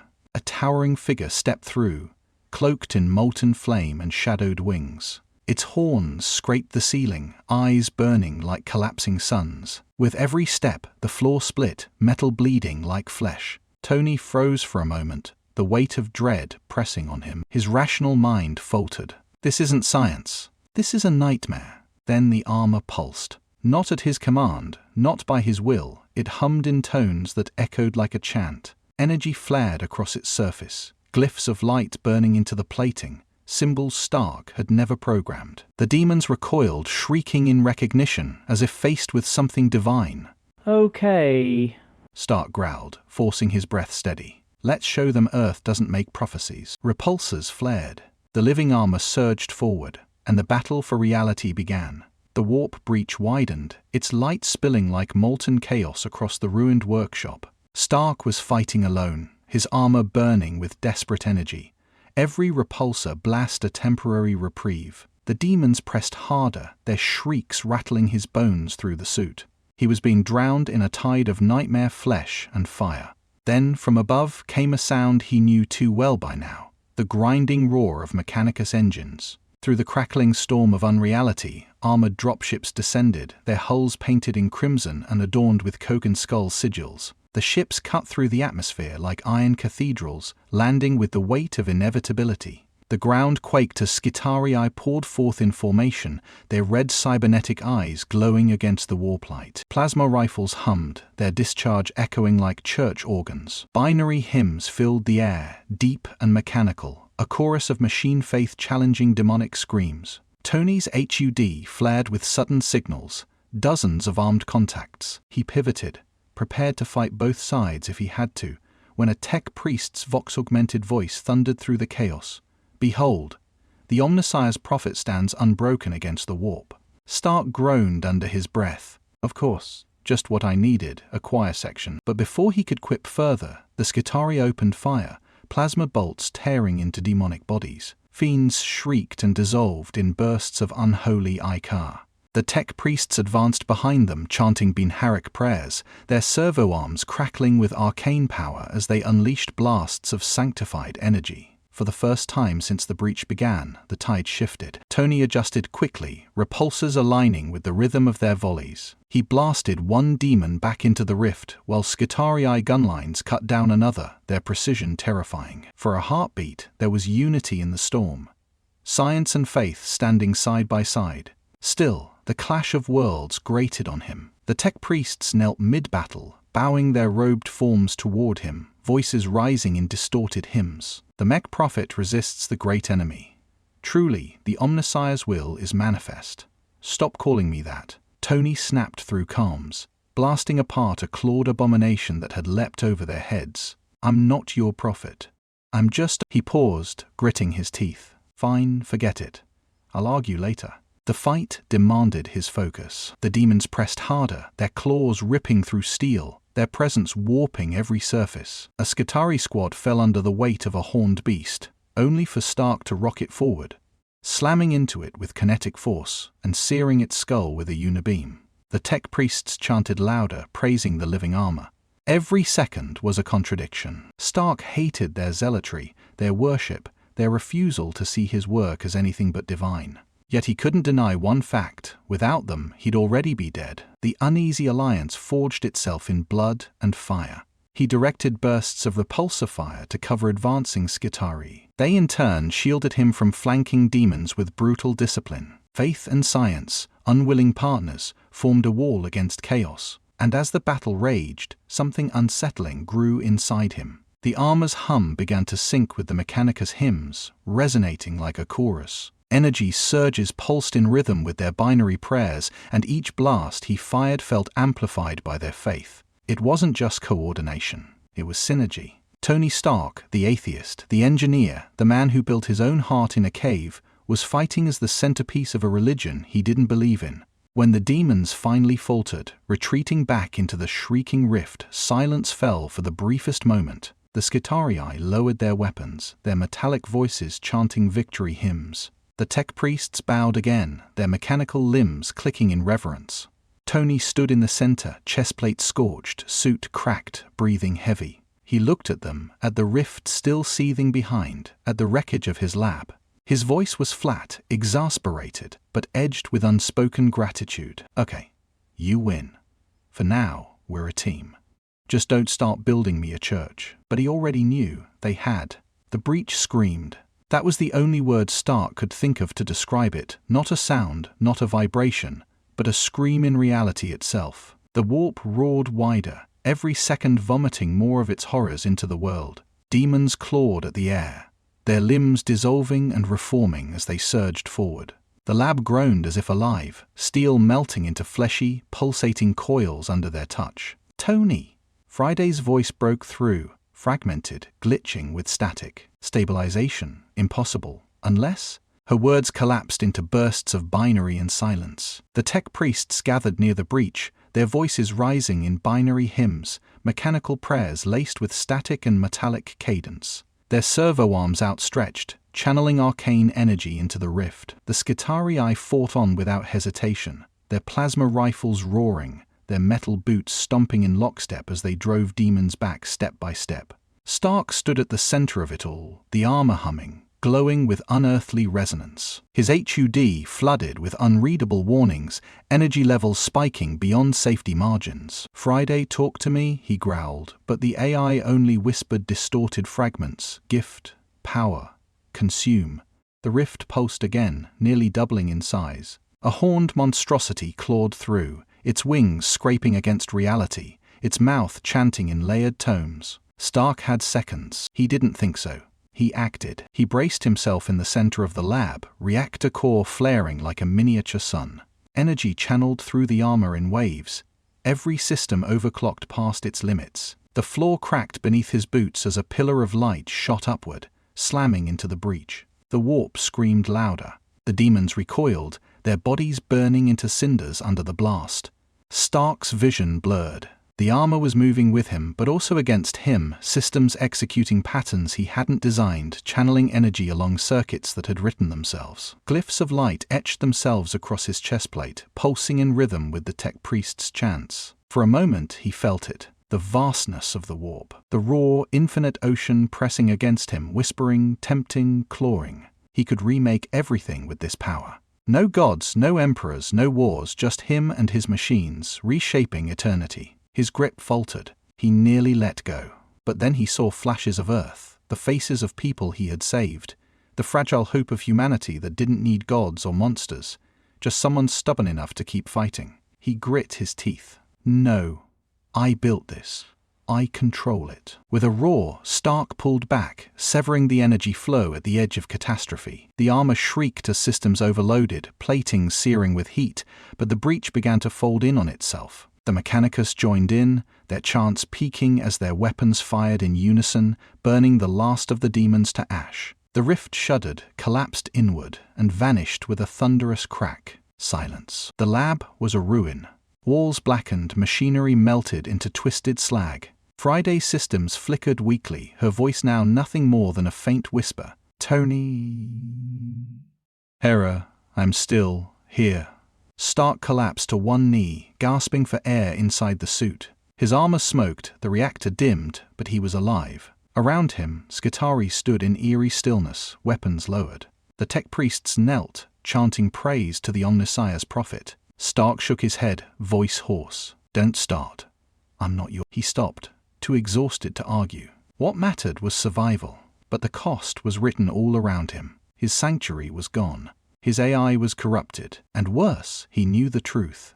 Chaos had seen him, had touched him, and it would not stop. For the Imperium, he was now a prophet. For Chaos, an enemy. For himself, Stark wasn't sure anymore. He rose slowly, eyes narrowing at the scar scorched into the floor where the rift had been. There was no turning back now. War was inevitable. The sky tore open again, not with fire this time, nor with the warped shriek of demons, but with a solemn brilliance. Silver light rippled through the heavens, washing over the ruins of Stark's lab. For a fleeting second, Tony almost thought it was beautiful, until the first shapes emerged. They came like living statues, armored giants carved from steel and sanctity, Grey Knights. Each warrior stood taller than any human Tony had seen, clad in Terminator armor engraved with holy scripture. Their storm bolters gleamed, inscribed with wards that shimmered faintly, as if daring the warp to defy them. A banner rippled in the unreal wind of their arrival, bearing the sigil of Titan, the Imperium's most secret fortress. Tony's HUD immediately spiked with red alerts. Radiation, gravity anomalies, psychic disturbances. The armor trembled at their presence, humming with recognition, almost reverence. He steadied himself, forcing a smirk to his lips. "Well?" he muttered. I guess NASA recruitment ads really undersold this part. The Grey Knights advanced, each footstep a declaration of judgment. Behind them descended the true authority, an inquisitor clad in black and gold, his rosette gleaming on his chest. His eyes, sharp and merciless, scanned the battlefield before settling on Stark. The Mechanicus delegation dropped to their knees instantly, binary hymns flooding the air. Servo skulls whirred overhead, capturing every moment of what they saw as holy convergence. "The Prophet!" one tech priest cried, mechanical voice crackling with static. The Omnissiah's chosen stands before his angels, but the Inquisitor's gaze cut through their reverence like a blade. Silence. You dare speak of prophecy where only heresy lingers. The words chilled the air. Tony tilted his head, repulsors primed, armor plates shifting around him. Okay, big guys, I'm getting mixed signals here. Some of you think I'm the second coming. Others think I'm a problem you want to solve with really big guns. Want to clear that up before anyone shoots? One Grey Knight stepped forward, Stormbolter raised, voice a thunderous echo within his helmet. You are an anomaly in the warp. We have come to cleanse. The Inquisitor raised a hand, halting the warrior but not lowering the tension. Anthony Stark, your actions ripple across realities. Your armor bleeds with the taint of the Imperium. Some call you prophet, I call you danger. Tony's smirk faltered, replaced by the faint tightening of his jaw. Danger? Buddy, I've been called worse. But in case you miss the fireworks, I just saved this world from things with more horns than a heavy metal album cover. A little thank you wouldn't kill you. The Inquisitor's eyes narrowed. Chaos has touched you. That alone warrants judgment. You will submit your mind, your machine, your soul to the Inquisition. If you are pure, you will be spared. If not, you will be destroyed. Stark's chest reactor pulsed, the armor resonating with unease. He felt the hum beneath his skin, the same eerie rhythm that answered warp energies. The Grey Knights shifted, Stormbolters ready, each movement perfectly synchronized. The tech priests wailed in protest, voices overlapping in a discordant chorus. No, he is the Omnissiah's prophet. To harm him is sacrilege. They reached out, as if to shield him, but the Grey Knights did not move. Tony exhaled, long and slow. He'd fought gods, aliens, titans, but these men weren't here to conquer. They were here to judge. Their presence felt heavier than Thanos' armies, more absolute. To them, he wasn't an enemy or an ally. He was a variable, one they would erase if deemed too dangerous. He raised his palms slightly, repulsors charged but not yet unleashed. So let me get this straight. Option A, I roll over, hand you my suit, my brain, and my freedom. Option B, you try to kill me. Not much middle ground here, is there? The Inquisitor's face was carved in stone. There is no middle ground in the service of mankind. The silence stretched, broken only by the hum of Stark's armor and the low chant of tech priests begging for mercy on his behalf. Stark glanced between the worshippers, the knights, and the Inquisitor. His heart raced, but his voice, somehow, stayed sharp. Well then, he said, the reactor flaring with light, I guess we've got ourselves a problem. The Grey Knights lifted their weapons as one. The lab became a crucible, caught between worship and annihilation. And Tony Stark stood in the center, the accused before the Imperium's deadliest judge. The shattered remains of Stark's workshop had been turned into something resembling a tribunal.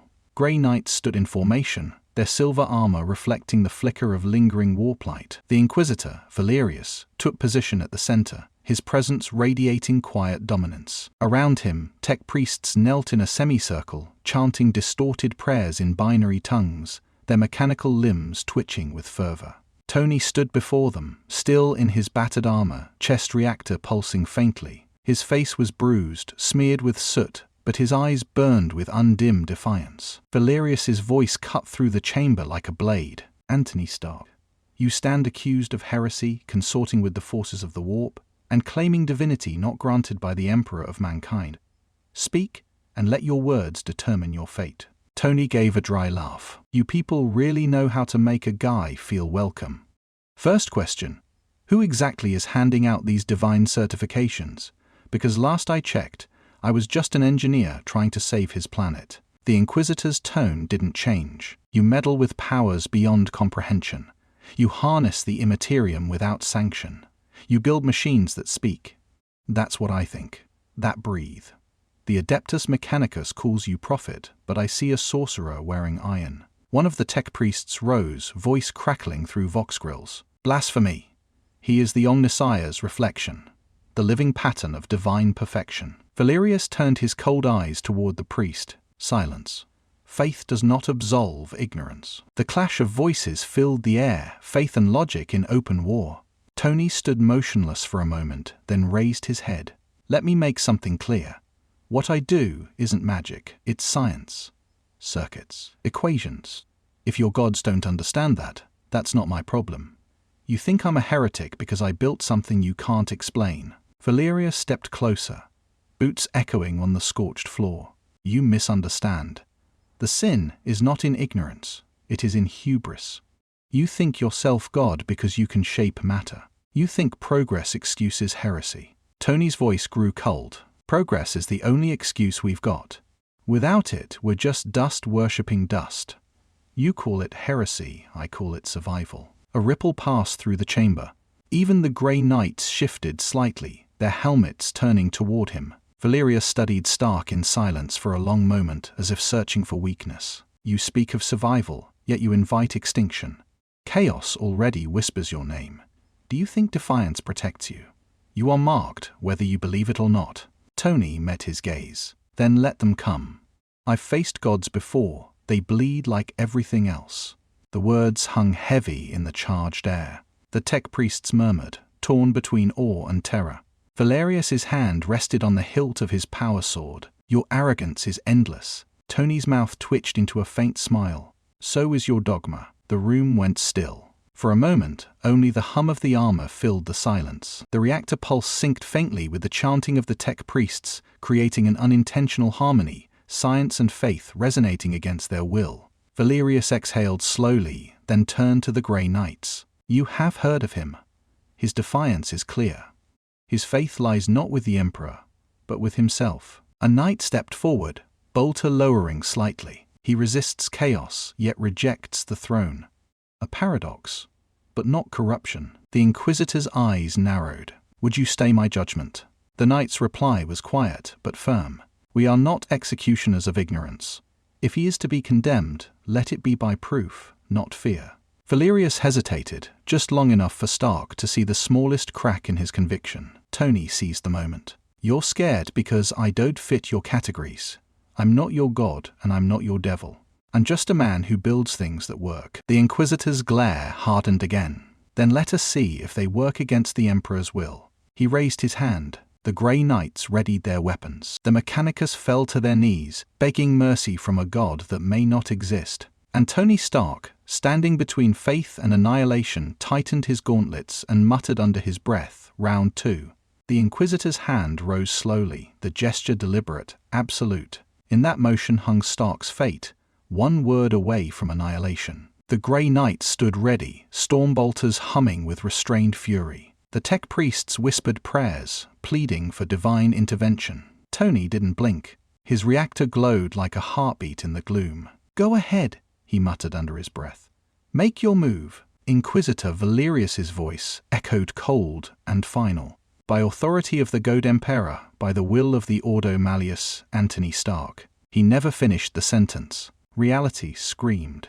A rift split open behind the tribunal, slicing through the air like a wound of pure insanity. The light of the warp spilled forth, turning the world crimson and violet. The air ignited with sulfur and psychic heat. The Mechanicus fell to their knees, their lenses flickering wildly. The Grey Knights pivoted instantly, weapons raised, chanting in a unified roar. Sanctus Dominus, purge the unclean. From the tears emerged the tide. Demons poured into the chamber, winged abominations and molten beasts, their forms unstable, their voices a chorus of laughter and screams. Fire and shadow twisted together, birthing new horrors every second. The first to fall were the servo skulls burning to ash in mid-air. Then came the flood. Valerius spun, sword igniting in a blaze of psychic light. He cleaved through a shrieking horror in a single stroke, shouting orders that were drowned beneath the din. Grey Knights, hold formation. Protect the seal. The Scutarii opened fire. Disciplined and unyielding, their plasma bolts roaring like a hymn of defiance. Tony didn't hesitate. His armor snapped into motion, thrusters igniting as he launched upward, energy beams slicing through the invading horde. "You've got to be kidding me," he spat, repulsors blasting a clawed fiend into vapor. "Can I get through one day without a demonic apocalypse?" The armor's systems roared warnings: power drain, dimensional instability, heat overload. He ignored all of it. Below him, the Grey Knights fought with mechanical precision, their stormbolters tearing through the demon ranks as they recited sacred litanies. Each word of faith burned through the warp's corruption like acid. The Inquisitor barked through the chaos: "Contain the breach. Focus on your will." The Mechanicus joined the chant, their metallic voices rising in discordant harmony. Sparks of holy fire and raw plasma cut through the air. To them, this was not the end, it was proof. Proof their prophet had brought divine light. "Omnisires will be done," they cried. Tony rolled his eyes behind his visor, voice tight with adrenaline. "You're welcome for the backup, by the way." A massive claw burst through the rift, dragging a greater demon into view, a mountain of muscle, fire, and hatred crowned with horns like spires, its eyes fixed on Stark, its voice booming across the battlefield. "You dare refuse the Changer's gift, mortal. You will burn in his design." Tony's suit flared bright, reactors surging beyond safe limits. "I already turned down your job offer, ugly. Don't take it personally." He charged, colliding with the creature midair, repulsors and plasma beams slamming into its skull. The Grey Knights joined the assault, silver armor flashing under the warp's red light. For a brief, impossible moment, Iron Man and the Imperium fought side by side. Then the ground collapsed. The breach widened, swallowing the lab, the earth, and the sky in a maelstrom of fire. Valerius was shouting orders Tony could barely hear. A Skitarii fell into the rift, vanishing with a scream of static. The world above Earth split open, not a local breach, but global. Cities burned. The warp had come for all of humanity. Tony steadied himself, breathing hard. Around him, the Imperium fought without hesitation. These men who had come to judge him now bled beside him. Whatever their beliefs, their goal was the same: survival, he muttered to himself. Almost a prayer. Fine. Let's save the world. Again. The chapter ended in chaos, fire, faith, and steel united against the storm.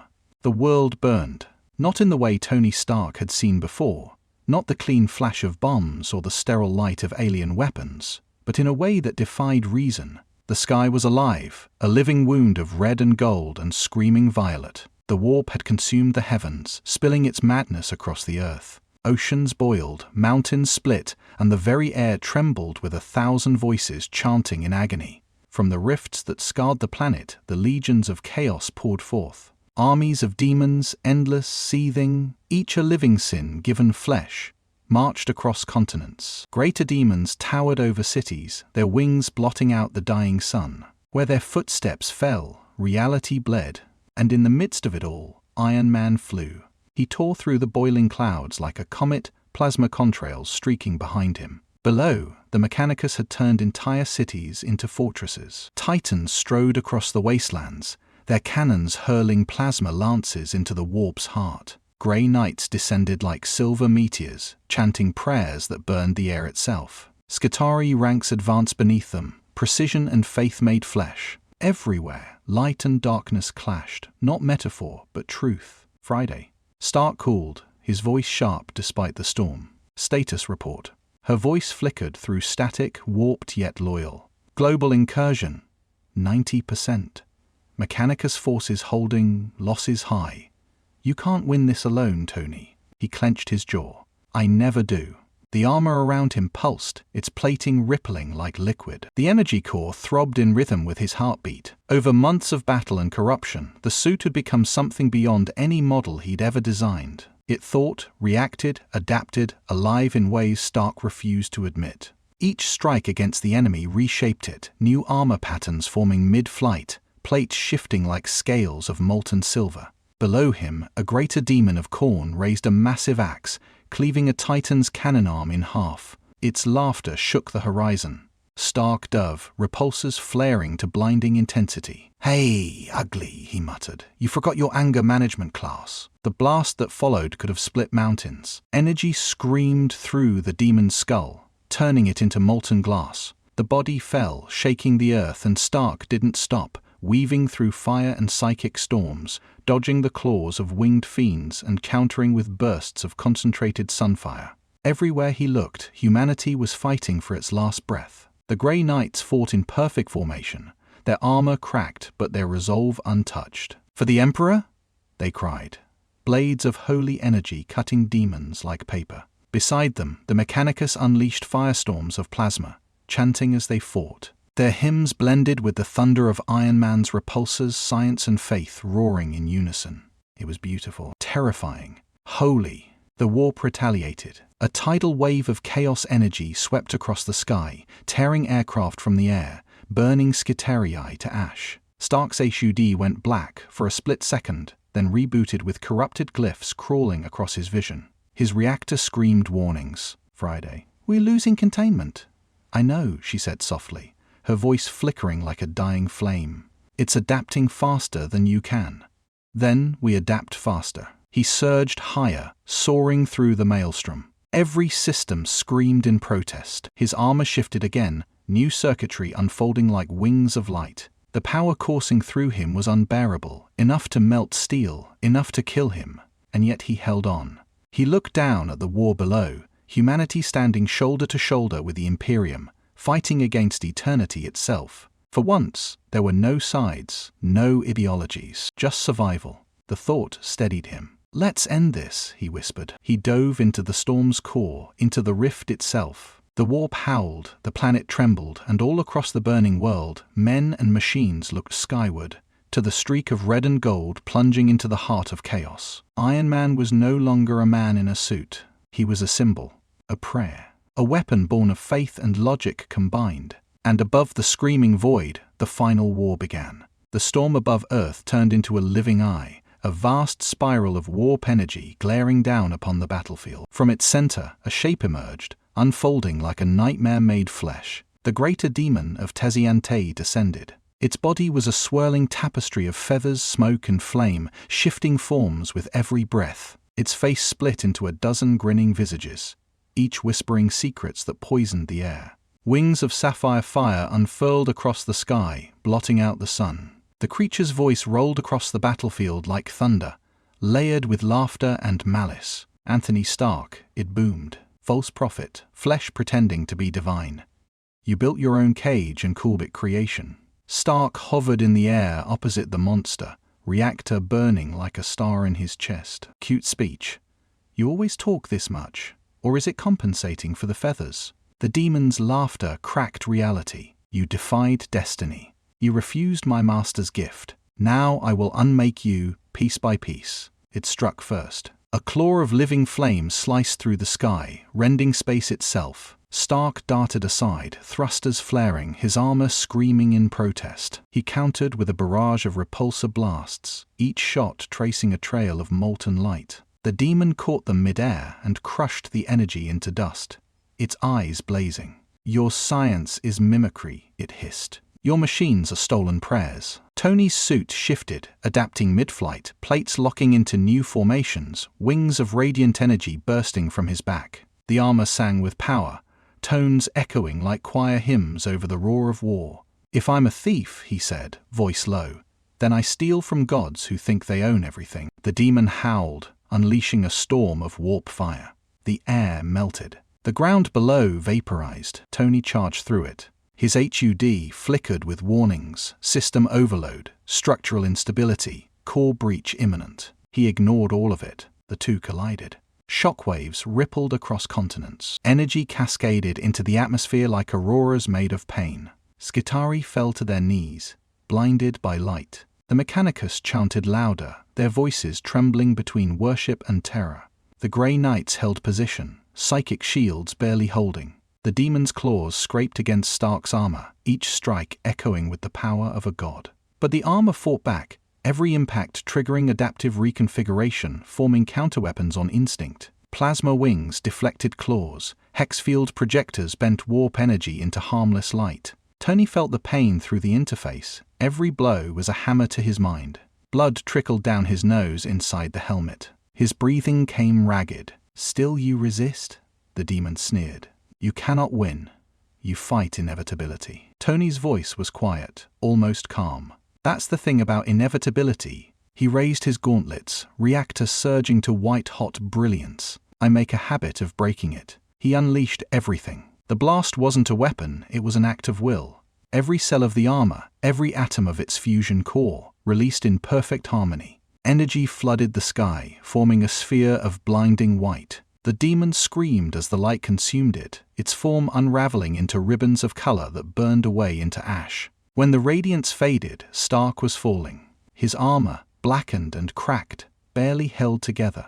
Systems failed one by one. The air was silent, even the warp seemed to hold its breath. Below, the Imperium forces stood still, watching.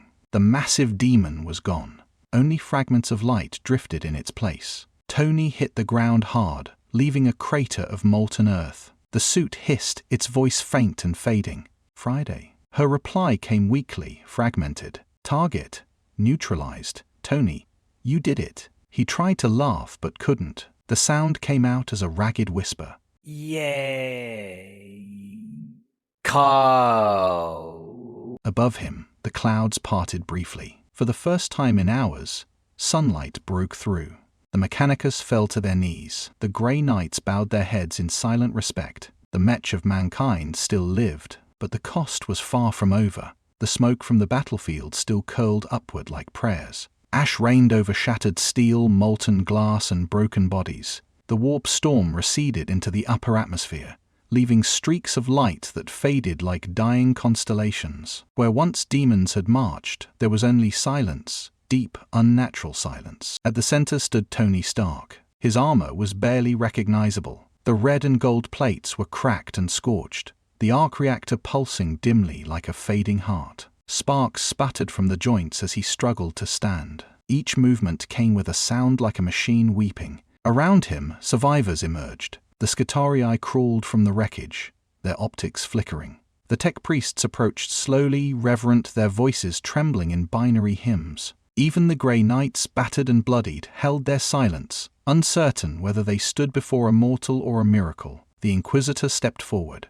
His once immaculate armor was blackened by warp fire. He stared at Stark for a long moment before speaking. You banished a greater demon, he said quietly. No human should have that power. Tony looked at him, face visible through a fractured visor. No one should, he murmured. Behind them, the Mechanicus fell to their knees. Omnisire incarnate, they cried. The living machine, the Mech of mankind. Their chanting rose like thunder, echoing through the ruins. Stark turned away. He didn't look divine. He looked tired, a man who had pushed past every human limit and found nothing waiting but the void. The AI voice inside his helmet flickered weakly. Tony... Systems failing. Recommend rest. He smiled faintly. Yeah, I know. Just one more minute. He looked around, at soldiers praying to him, at zealots worshipping his broken suit, at warriors judging him through holy eyes. He saw no victory here. Only belief twisted by fear. Only faith born from fire. A faint hum rose from the armor. The cracked reactor flared with impossible light, neither red nor blue but pure white, the hue of creation and destruction alike. Energy flowed from him, spreading across the ruins. Machines once broken flickered back to life. Servo skulls rose into the air, wings beating. Even the ground beneath him seemed to vibrate with purpose. Is this your doing, Stark? The Inquisitor demanded. Tony didn't answer. He wasn't sure himself. The hum grew into a tone, harmonic, ancient, familiar. Somewhere, in the deep warp, machine spirits answered in kind. Across 1,000 forge worlds, tech priests felt their augurs flicker. Equations of impossible symmetry appeared in their visions. They whispered one word in unison. Stark. Back on the battlefield, the light began to fade. Tony's figure shimmered in the glare, the outlines of his armor dissolving into energy. The Mechanicus reached for him, desperate. Omnisire? Do not depart from us. The Inquisitor shouted. Contain him. He could ascend or detonate, but neither occurred. The light collapsed inward, a silent implosion, a breath of divinity exhaled. When the brightness vanished, only fragments of scorched metal remained, resting in the shape of an empty shell. The battlefield was still. The Grey Knights lowered their weapons. The TK priests began collecting the remnants with trembling hands, chanting prayers of preservation. The Inquisitor stared into the empty armor, his expression unreadable. A miracle, he whispered, or a mistake. Above them, the clouds parted, revealing the stars. For a moment, one shimmered brighter, as if something new had joined their ranks. Then it faded, indistinguishable from the rest. The Mechanicus would carry his fragments across the galaxy. Some would build shrines, others entire orders devoted to his creed of logic and invention. The Inquisition would hunt them, fearing a new cult rising beyond control. And in the centuries to come, the name Stark would become legend, part saint, part heretic, part myth. In the silence of a dying world, the last echo of his AI flickered through the debris. Mission complete. And then, even that faded into static.